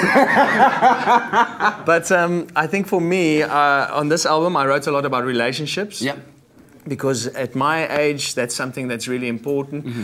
Good relationships, bad relationships, the ones that worked, the ones that didn't. Yeah. So I wrote a lot about that on this album. And I think that's also a reason why it's called Die Brug. You know, the space between two people. Yeah. Sometimes it's good just to build something. Beautiful stuff. Beautiful. We love having it in music form right here. Go out there and, of course, support our local artists. And, hey, send love to the family as well, man. Absolutely, man. Good Thank stuff. you. Let us know what you thought about that performance on our Expresso Morning Show SABC3 Facebook page. Well, it's time for us to head to social media this morning. We have to find the answer to our Guess Who game that we played a little bit earlier on, where we blur out the face of a really famous person. And the clue we gave you after showing you this picture was that he moved into the 7th place on the ICC's Test Batsman rankings last week. Our very first response was from Ntando Jams, who says, I think it's that guy who recently became the 4th Protean to score 6,000, if I'm correct, runs in a test match. But I know he doesn't shave, so that wasn't what Ntando says, but it seems like everybody thereafter got it correct. Our person that is our Guess Who artist this morning, or sportsman or famous person, is none other than Hashim Amla. So if you got that correct, I think you can give yourself a nice pat on the back. You did really well. We'll play our Guess Who game next week, same time, same place. Ah, we love the hash. We love Hashim Amla. Thank you guys for taking part in that. Then you got a reboot because we've got another discussion for you to weigh in. We're thinking of merging. We are going to be merging families today, talking about co-parenting, about step-parenting, about merging two different cultures together. You look nervous, Dr. Eva. Are you nervous for this one?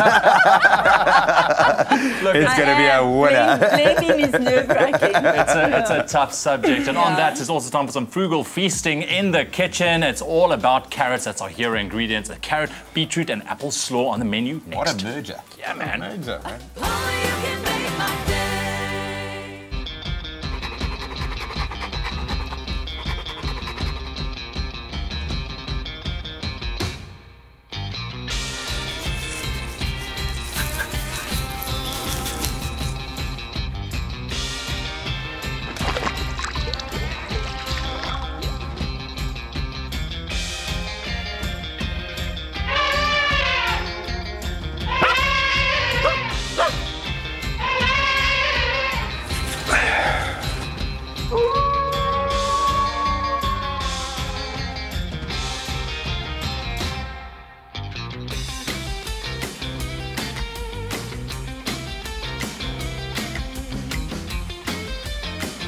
Get a free Dream Maker pillow when you buy selected bags of Hills dog food.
It's my feel-good breakfast show.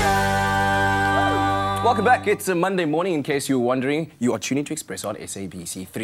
And it's that time of the morning where Dr. Eve settles in with a hot topic. And this one truly a very, very challenging one indeed, because we know that there are already many challenges that face a biological nuclear family unit. Of course, that is a mom, a dad, and their own kids. Now, this can become even more fraught with complication if one of you, of course, is not a biological parent. And then, you know, Are you and your partner blending families? If you are, what are the struggles that you are going through to ensure that the home environment is a stable and disciplined one? And we're talking about step parenting with our relationship expert, Dr. Eve, and she's here to engage with you with your questions and comments. So please do give us a call. You can call us on 021-430-9881 and engage with us. Dr. Eve, always a pleasure. Hello. Hello. Good morning, Dr. Eve. Well, this is a big one, you know. It is. Let's say for any parent that's maybe, you know, thinking of going through a divorce or separating, what is the very first discussion that needs to take place, especially when it comes to the children co-parenting, making sure that everything stays as stable and as healthy as possible? I wish it were the first discussion, Leanne. I mean, parents will say that. Yeah. This is for the sake of the children. We need to make sure that we are good friends. Well, it's like, hello, if you're good friends, you're not going to be getting divorced. True. So there's acrimony, and really in the beginning, it is so emotionally laden, where parents get very caught up in trying to disengage from a marriage, which is, you know, highly, highly traumatic. And of course, one says the children are there and we have to take care of the children. That's our priority. And they do initially, you know, people, they will say to their children, it's not because of you, we're not getting divorced because of you, we love you, all that stuff. But then it goes into litigation, and that's when things become a, you know, a real mess, where you're fighting over custody, you're fighting over maintenance. And it is, the courts of South Africa said this is for the sake of the children. We have to make sure the children come first. But there's a lot of caretaking of oneself to stabilize oneself as adults, and I think the children are almost put to the side a little. And then once things have settled down, there is a reintegration. There is a sense of reintegration of self into me as a person, now taking care of these children on my own and getting used to having a solitary life with your children, and then getting into discussion with your ex. So we know that that's going to happen.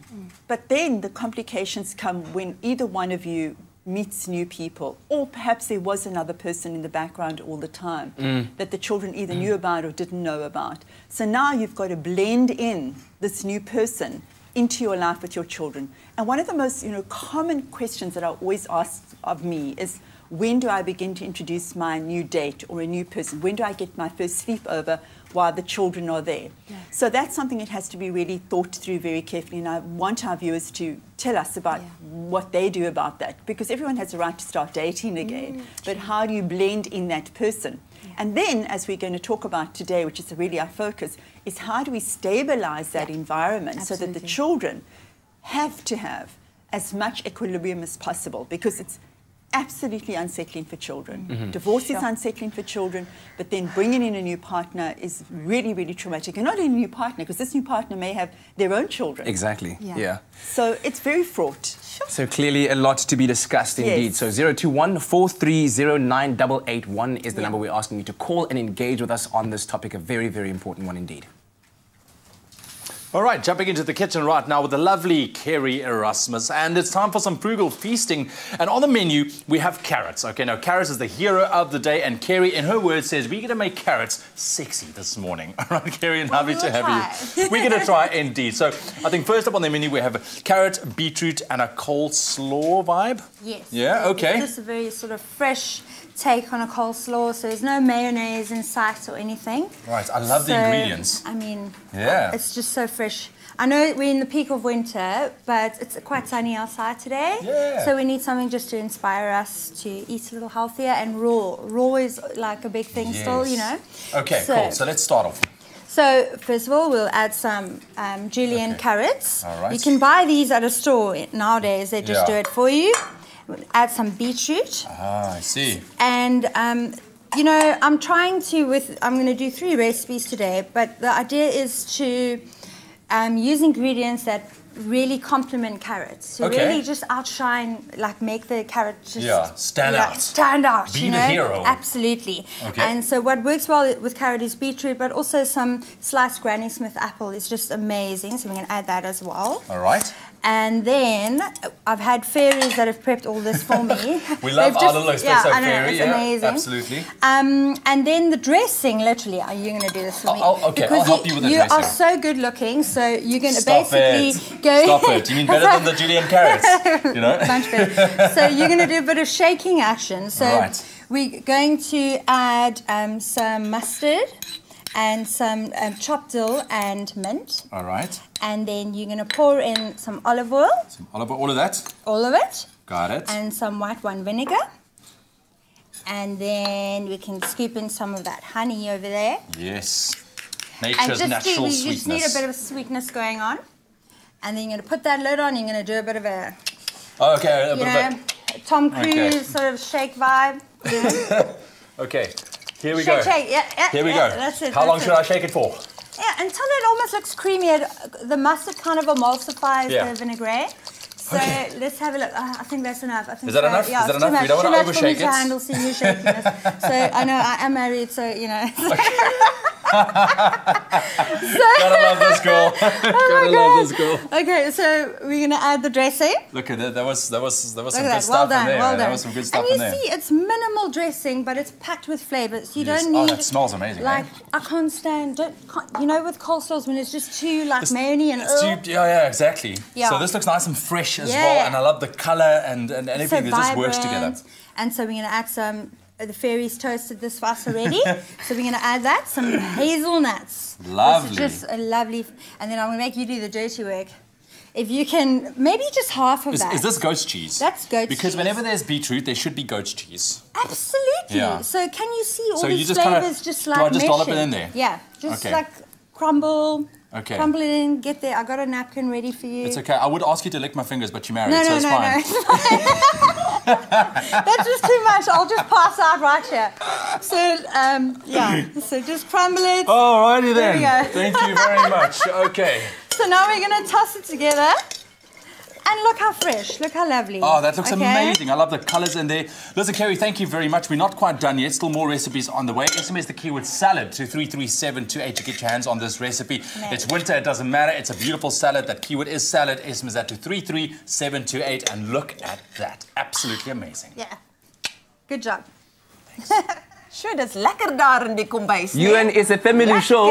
It's a family show. Talking about family show, we're talking about blended families this morning, and of course the intricacies around co-parenting and step-parenting. If you have any question or comment for our relationship expert, Dr. Eve, why don't you give us a call this morning? 0214309881. Absolutely. And we actually chose this topic today because we were inspired by a very heartwarming story of a man who proposed to his would-be fiancée. But he did that and also proposed to her little daughter because he wanted to show, of course, his lifetime commitment to the entire family. And it's about that because the children, like we said earlier on, Dr. Eve, are such an important aspect of this. And we didn't really get to the part of, as a parent looking to phase a new partner into your world with a child, what do you then say to the child, especially a child who then can understand that there is somebody new coming into my life who I might have to call dad or mom? What do you say? Well, maybe not to have to call them that stuff, because I really believe that you've got to keep your biological parents your parents. And I think unless the child chooses to do that, that should not be imposed upon the child and deny the fact that the biological parent is still alive and there. Let's hope that they're there. I'm saying that they're there, Katlego, but we know in our country, unfortunately, we have a terrible history of men disappearing and creating new families and just never blending back into the family again. So I think it's very, very important, and one of the strongest messages I guess that I do want to give to our viewers is, if you are going to be dating, please, please do not bring every Tinder date or Grindr date home. And introduce them into your family. Do not begin blending sooner than what you have to, because it's really traumatic for children to have to make an adjustment and then to have to terminate that relationship when that person just disappears overnight. They form attachments, because that's what we do. We form attachments to people. And then if this person is not going to be significant, and you will know that when you meet this person, whether, first of all, you're in a place to have a new relationship, and whether you do want to be blending or you just want to be flirting and having fun and hooking up, that's fine. But kind of keep it really private. Don't let your children be involved with that. And the same for the other parent, the co-parent as well. Be really cautious and be mindful and responsible as a parent around how you're conducting your love affairs when it comes to your children. You're separated, and 55% of people are divorced, so accept that new relationships are being formed all the time. So be very cautious. That's the most important thing, is protecting your children from not beginning this blending straight away. Now, I did a Twitter poll, as you saw last night. I started it and I asked people, what is the role of a new person coming in terms of disciplining your children? Yes. That's something that's a big one. that I hear in my therapy room a whole lot. And it's incredibly complex because you've got 4 parents. You may have potentially 4 new parents, so-called. So you've got the biological parents. They each have a partner. So now you've got 4 value systems that are coming in. And you may be also having 4 different children, many different children from different families. How do you know what value system is the one that rules? So say that I'm now hooked up and in relationship with a significant other. You two are in a relationship and you've got your own children, and this common biological child that we have visits you. But now Leanne has her own way of disciplining, Katlego has his own way of disciplining, and they may have something which is in common in their household, but still different principles. I have my own values. A new partner has their own values as well. And here you bring these children, his, hers, ours, into the mix of it. And who's responsible for disciplining? Oh my goodness, so many complexities to discuss. So if you are somebody who has successfully done this, or you are struggling with this kind of blending situation of families that we're talking about, give us a call on 021-430-9881. Yep, that's the number to dial if you want to weigh in on this very important discussion, what we have to do as adults, as responsible parents for the sake of our children when blending families. Then if you think things got warm in the kitchen earlier, it's going to get hot after the break. Why? Because we are making soup. We are making carrot, ginger and beet soup with our all-star team. We'll see you in a sec.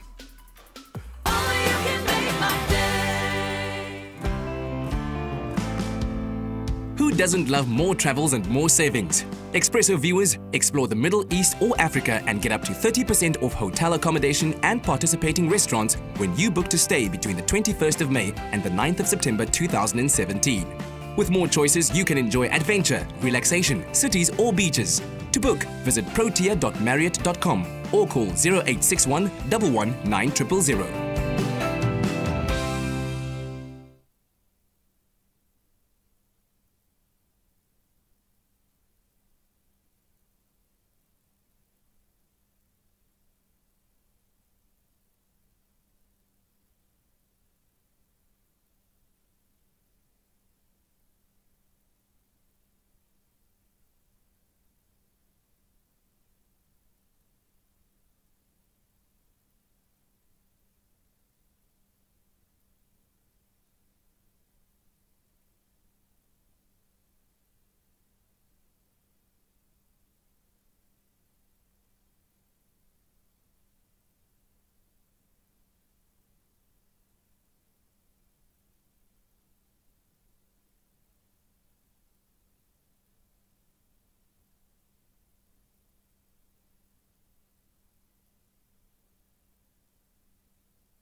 It's my feel-good breakfast show.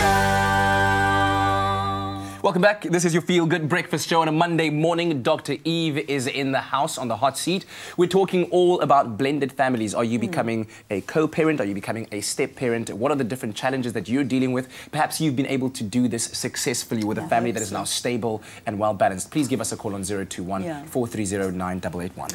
All right, so let's talk about discipline in a blended family home. We were talking earlier on about 4 new parents, 4 different ways of doing things. Right. The children, of course, are stuck in the middle because now they're having to readjust to new ways of doing things. How do you, kind of bring this sense of discipline and stability into a home when it comes to blended families? The most important thing is to have a relationship between the adults as being solid, meaning the relationship between the new formed couples and the co-parenting relationship, which is a big, big ask.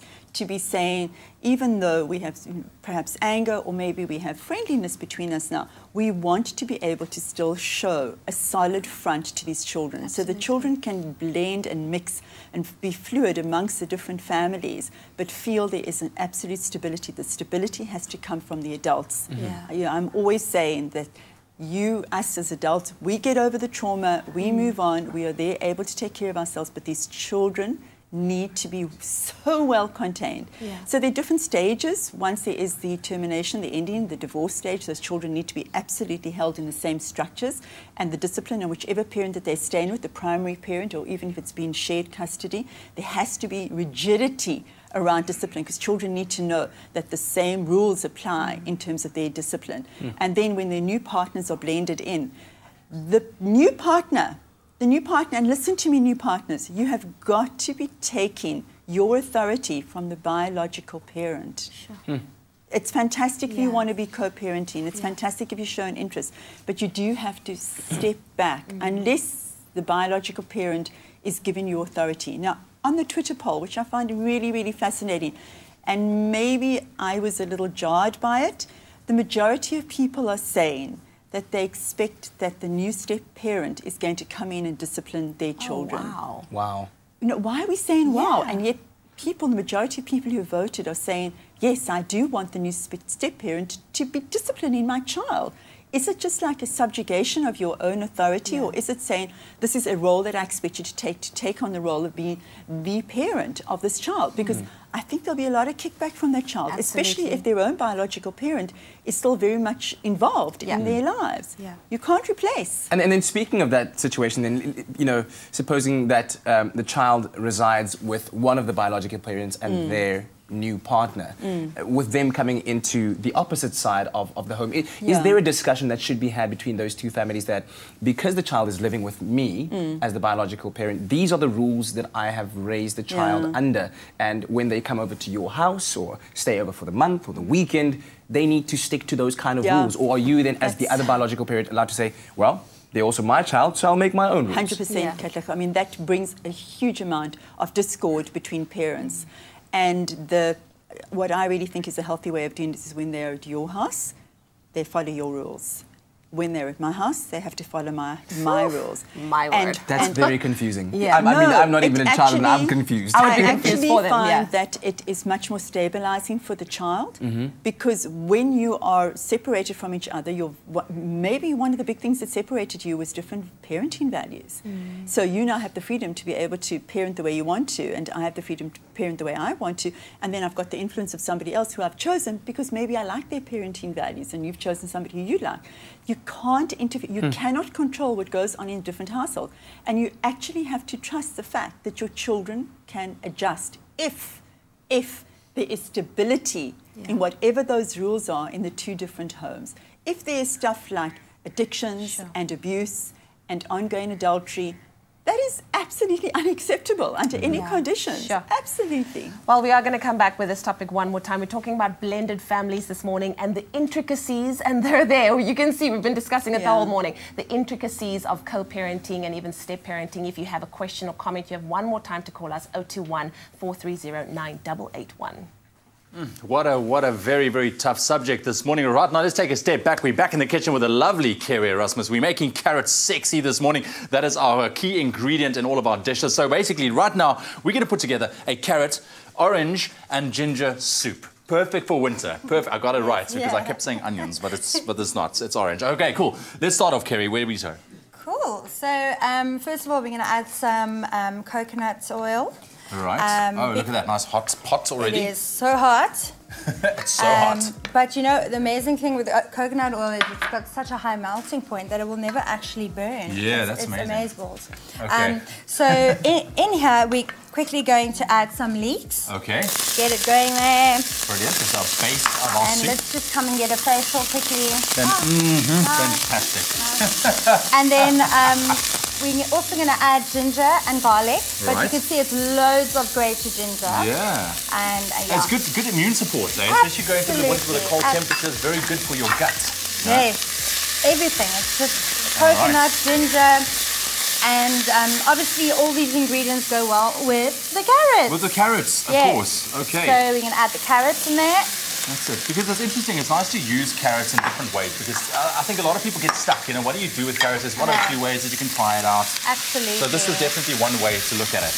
Absolutely. All right. SMS the keyword soup to 33728 to get your hands on this fantabulous recipe. I promise you, I tasted it a few weeks ago and it's so divine. All right. So next up. Now, if you want to squeeze some orange juice in there, basically the juice of 2 oranges. Okay. And while you're doing that, okay, you pop around over there. I'll just work around it. One. Oh, look at that! You can smell that orange juice, eh? It's so fresh. Fresh as you want. And then some vegetable stock, because this will be essentially a vegan recipe because we're using no dairy, nothing. Yes. And to make it creamy, we're going to add coconut milk. Oh, wow, okay. We're basically going to also cook it with, obviously the liquid is the orange juice. Yes. And obviously we're going to add some zest as well from the juice. From oranges? From the oranges. Well, and then and then half a tin of coconut milk goes in here as well. Brilliant. Okay. Yeah, and then that's it. yeah, so basically now that's done and you just let that cook for about 45 minutes. Okay. And then until the carrots are nice and soft. Yeah, with the lid on, but I can't find the lid right now. It's okay. It's okay. We can't close it so that the people can see at home. Oh, right. But we've got our final one over there. Yes. So here we go. So this one is done and it's blended. And then with the other half of coconut milk, you add as much as how thick you want this to. I see. Okay, so if you want it nice and thick, just don't add so much. That's it. So obviously blend it nice and smooth, and then at the end add that extra. Okay, so let's swap that around. If you want to pass me a bowl. There we go. There we go. The keyword for our delicious carrot, orange and ginger soup. The keyword is soup. SMS that to 33728. That's soup to 33728. Go check it out. It's on our website a little bit later on as well, expressoshow.com. That looks amazing. Now, if I didn't know better, I'll think that's butternut soup. I know, but now to take this to the next level, right? Okay, now things are going to get really exciting. Only now. Okay. You know, gremolata is normally garlic, parsley, and lemon, which kind of brings out the flavor in like lamb dishes or anything, just to bring it out. Okay. So we're going to add orange zest and some ginger once again. Right. And we mix this up. And is that like a sprinkling on top? Yeah, and that's going to be a sprinkle, and then you can also, let's get a little dollop of that in there. Is there some more coconut cream? Yeah, and just swirl it in. Just give it, get all artistic, yeah. There we go, okay. There we go, that's enough. Yeah.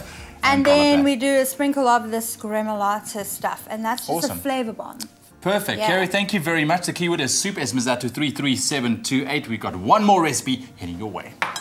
Cool. And indeed, one more opportunity for us to engage on the topic of blending families with Dr. Eve. And I wanted to go back to that initial conversation that you as a parent, the biological parent, have with your child when introducing a new person. So here I am sitting with my son and I say, little Katli, Daddy has been dating Dr. Eve now. And how do you have that conversation to introduce the new partner? Just when you're feeling that I am enjoying this person, you start blending in and bringing this person home for dinner and dealing with the feelings of the child afterwards and recognizing, reflecting, this has got to feel kind of weird and uncomfortable for you because you're used to having dad sit over there and now there's somebody new who's over there, but hey, you know what, you still are my child, you are my person. Just really being the intelligent adult who's going to contain. Go ahead, We've actually got a call on the line, Yes. Shireen from Cape Town, who would like to introduce her boyfriend into the family and ask for you advice from you. Shireen, good morning. What's your question for Dr. Eve? Hi, good morning. I have a daughter. She is almost a year. I have a girl. I've been for 2 years. I was wondering how to introduce my child to my boyfriend. So introducing the child. Yeah, I heard that they were dating for 2 years. Oh, is that correct? They've been dating for 2 years. And how old is your child, Shireen? How old is your child? She's 11 months. 11 months, is it? The child is a year old? A year old? Yes. Okay, so your child, does your child still have contact with her biological father? Unfortunately, I think we've lost the line. Oh, so we don't really know. Yeah, So so the let's kind of speak on what we have right now. So what do we have? So we have that the child is about a year old. They've been dating for 2 months. Oh, I thought and 2 she's years, now okay. looking to introduce the child to the boyfriend. Fantastic. I mean, just thinking the child will have such limited memory unless the biological father is there, that there is a great opportunity here for her to form some kind of bond. But I'm hesitating because 2 months is really new in a relationship. It's really, really new. So just start taking the child on outings and let her become familiar with this new person who is in your life. But do not make overcommitments and overpromises. Please, please, please. 2 months is really, really fresh into a relationship, and you do not know what your attachment to this person is going to be. You have to formulate that, and you have to feel the significance of that before you just let this person come in and be a present part of your life forever and ever. That child will form an attachment irrespective of the age. Go slow. Go slow. Yeah, we don't have any more time left, but I wanted to know, is there a certain amount of time that one should wait, especially when you're thinking of becoming a blended family? We don't know what the gravity of the situation, maybe it was divorce, maybe it was death. Is it like, should you wait a year before bringing someone new into the family so the kids can first have some stability before introducing a new person? You know, there isn't any evidence to show that if it's a month or if it's a year, if it's 10 years, it's going to have less trauma, because we accept that there's going to be trauma on the child. It is always so dependent on the responsibility of the adult. Please to be responsible adults and to work it out. We can't say to you 1 year, that's it, it's good time for you to be doing that. Blend it in, but always keep the family unit absolutely contained, loved, and controlled. Absolutely. Well, thank you very much to Shireen for sharing with us. And Dr. Eve, thank you very much. Can we do this again next week? I would love to. And just get onto my Facebook page, because you can keep chatting over there. Wonderful. Thanks, babe. Keep. Thank you very much. We'll do it again. We blend in. He's cute. He's cute. He's cute. Thank you so much for the team for that one. Very, very interesting discussion. We're going to be gone at least for just a second. Then we continue with our frugal feasts. The carrot continues to be the hero, and we're going to do some honey roasted carrot this morning, and it's smelling amazing already. Then we're going to explore some island style with the Hawaiian poke bowl from Hokey Pokey restaurant. Looks amazing. We'll see you in a little bit.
Welcome back to your Feel Good Breakfast Show, Expresso, right here on SABC3. Time for our last recipe with the lovely Carey Erasmus this morning. It's all about carrots in the kitchen this morning, making it all sexy and showing you different ways and how you can use it.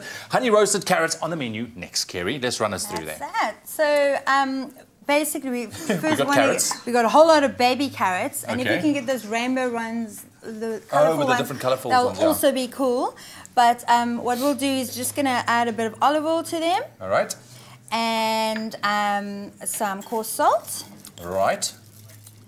So this is once again just one of those easy kind of dishes that you can pair with kind of any other thing, Yes, but then the game changer is a whole lot of honey. That's it. Make them nice, sweet and sticky and crispy from the roasting. Once again, honey and carrots are like best friends. Yes, they just go together. So absolutely, I got my hands so a you're bit going to be nice dirty. and sticky now? Yeah, very sticky. So if you want to chuck that in the oven, do you want it? I can say we got to finish one. Oh, so that's that is fine. Okay. Yeah. That's cool. So that's the imaginary oven. Okay. Done. So this one is already done. You can see the carrots. Beautiful. That's what they should look like. 220 for about 25 minutes. Got it. And then... now for the spice. The spice. Yes. So basically, I've made a seed dukkha. Okay. And basically what you do is you just get a bunch of seeds. All right. And you toast them. We'll just do it, so I'll show what you do. Some coriander seeds and some cumin seeds. All right. And some fennel seeds. Some fennel seeds, all the different seeds that make up a dukkha spice. Yes, but normally with dukkha they use like nuts and Okay. pistachios and almonds, Yeah. which is a lot more expensive. But if Yeah. you can just get some breakfast seeds, Yeah. which are a lot more cheaper to do. Yeah. And basically you'll toast these guys until they start popping. Right. You start hearing a bit of popping. Yeah. Then you'll put them in your little mortar and pestle and start grinding them around. And they will come out looking as such. Absolutely. Okay. So now you can sprinkle that on Do you your... sprinkle, like, to be generous with it? Yeah, or? you can be absolutely as really? generous as humanly possible, Oh, but not fine, look all at of that. it. No, not all of it. Yeah, We want to keep some of it. Yeah. Just a little bit more. There. Yes. Okay, got it. And then maybe we'll use a spoon. Go for it. And what we'll do is I won't dollop it on there now. Yeah. Because not everyone wants now dairy, I'm not sure. What is but that? Some yogurt, It's just some double cream yogurt. Okay. And then there's some extra honey on the side. Just for some extra sweetness. And that's it, and that goes really nicely. So you'll dish it out with a dollop of yogurt on if you want. Yeah, absolutely. And then with some lamb or whatever. Yeah. Hey, man, you've been such a star. Thank you very, very much for sharing this morning. The keyword is dinner. SMS the keyword dinner to 33728. We'll send you everything you need to know. You'll get it right on your phone. Alternatively, you can go check out all of the delicious carrot recipes that we made throughout the course of the morning on our website, expressoshow.com. This was Carey, and I'm Ewan, and we're out. And we're in. Now, when it comes to food, we love thinking about it, we love talking about it, we love reinventing it, and we certainly love making it. Absolutely. That's why here at Expresso, we always keep you up to date on the latest foodie and culinary trends all around the world. And this particular one, driving people crazy in 2017, called Hawaiian poke. Okay.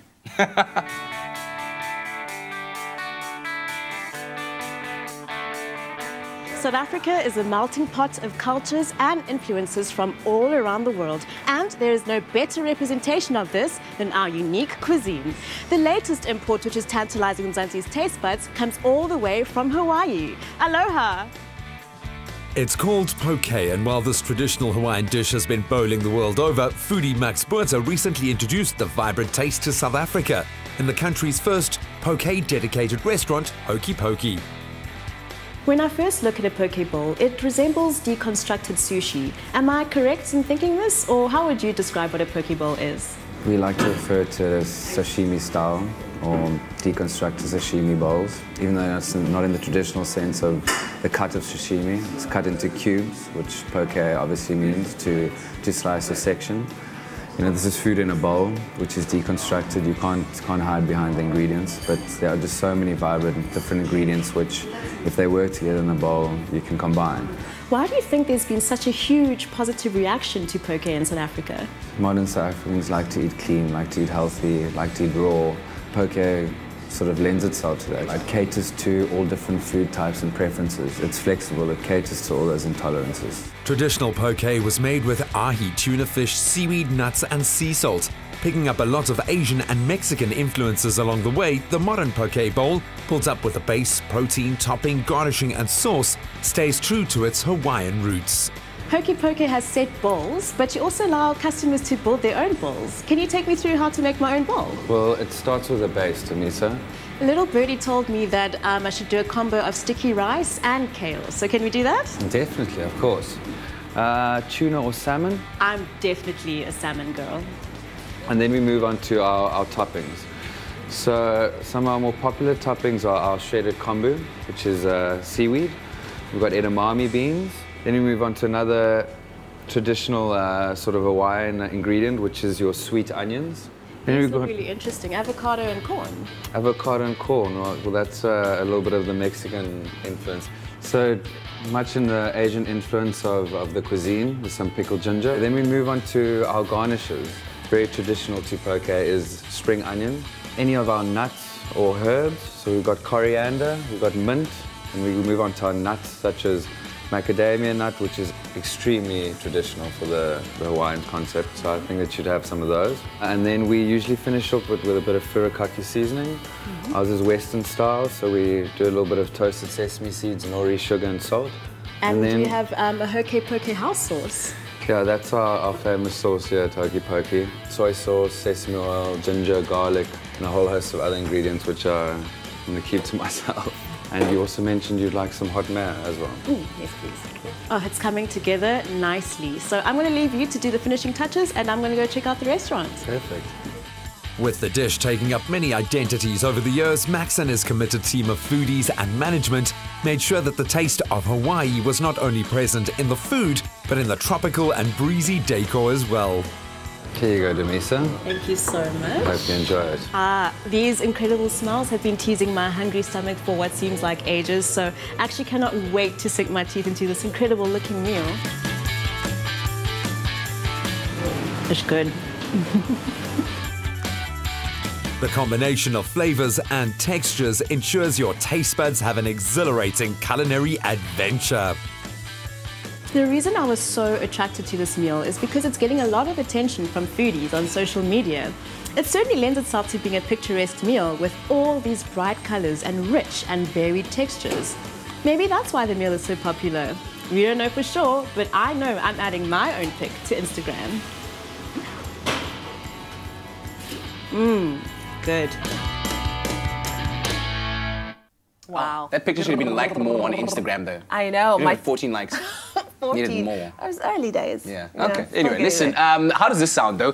For just R5 a month, you can open a pay-as-you-use account from Nedbank, and it's a fully transactional account with everything that you need. You get a free debit card, unlimited swipes, and free cell phone and online banking, and this all for just R5 a month. The Nedbank pay-as-you-use account has been designed to keep you in control of what you use and what you pay for. That's amazing. And when you open up your Nedbank Pay as you use account, you're able to open up to 10 saving pocket accounts linked to this one account. And each savings pocket earns you up to 5.5% interest. So now you can take your monthly income and budget a portion for groceries, for school fees, for renovations, for holidays, basically for whatever you want. And whilst it's out of your main account and safe from impulsive spending, it's comfortably earning interest and growing your savings. And you can access your money whenever you need to. Very, very important thing to be able to Yes, have sir. access to that money. So saving could literally not be made any easier. So if you're interested in saving with a Nedbank Pay-as-you-use account, all you have to do is SMS NEDPAYU to 30755 and you'll receive all the information that you need. SMSs are free and terms and conditions can be found on nedbank.co.za. I'm a dreamer, a doer. I know the hustle. I just need my money to hustle for me. Let your money hustle for you. Get a bank account for R5 per month and bank on the Nedbank app without using any data. See money differently. Nedbank. And on that note, us as presenters will be making our savings deposits after the break. See you now.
It's my feel-good breakfast show. Welcome back, you beautiful peeps. Thank you so much for tuning in for this awesome Monday. So we are officially 3 weeks into our hashtag My Savings Pledge Challenge. We've all pledged to give up just one small thing and rather save that money towards something more important. It's a harsh reality to face, but South Africans, I think we have one of the lowest saving rates across the entire globe, and that is why we have taken up this challenge and we want to inspire you to do the same.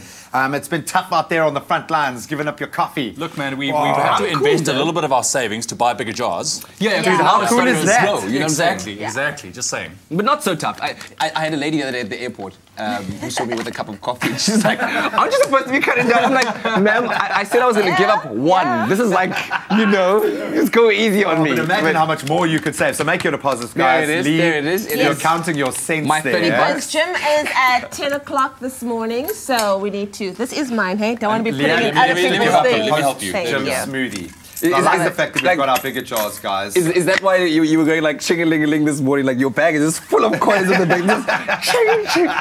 Like, Don't judge my ching-a-ling-a-ling-a-ling. If you're in a scary movie, the creepy guy would always catch you because like, he's like move on. Like, but love it, guys. Very, very proud of you. And hopefully this reinforces to you guys at home how easy it is to start saving and saving for something special. Absolutely. This Savings Month, make it something really, really cool for you. Awesome, guys. What a show.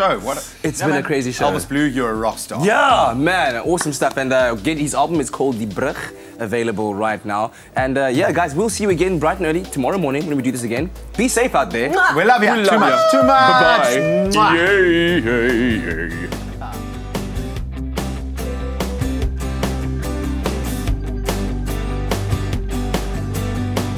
Expresso Morning Show, made with love by Clover.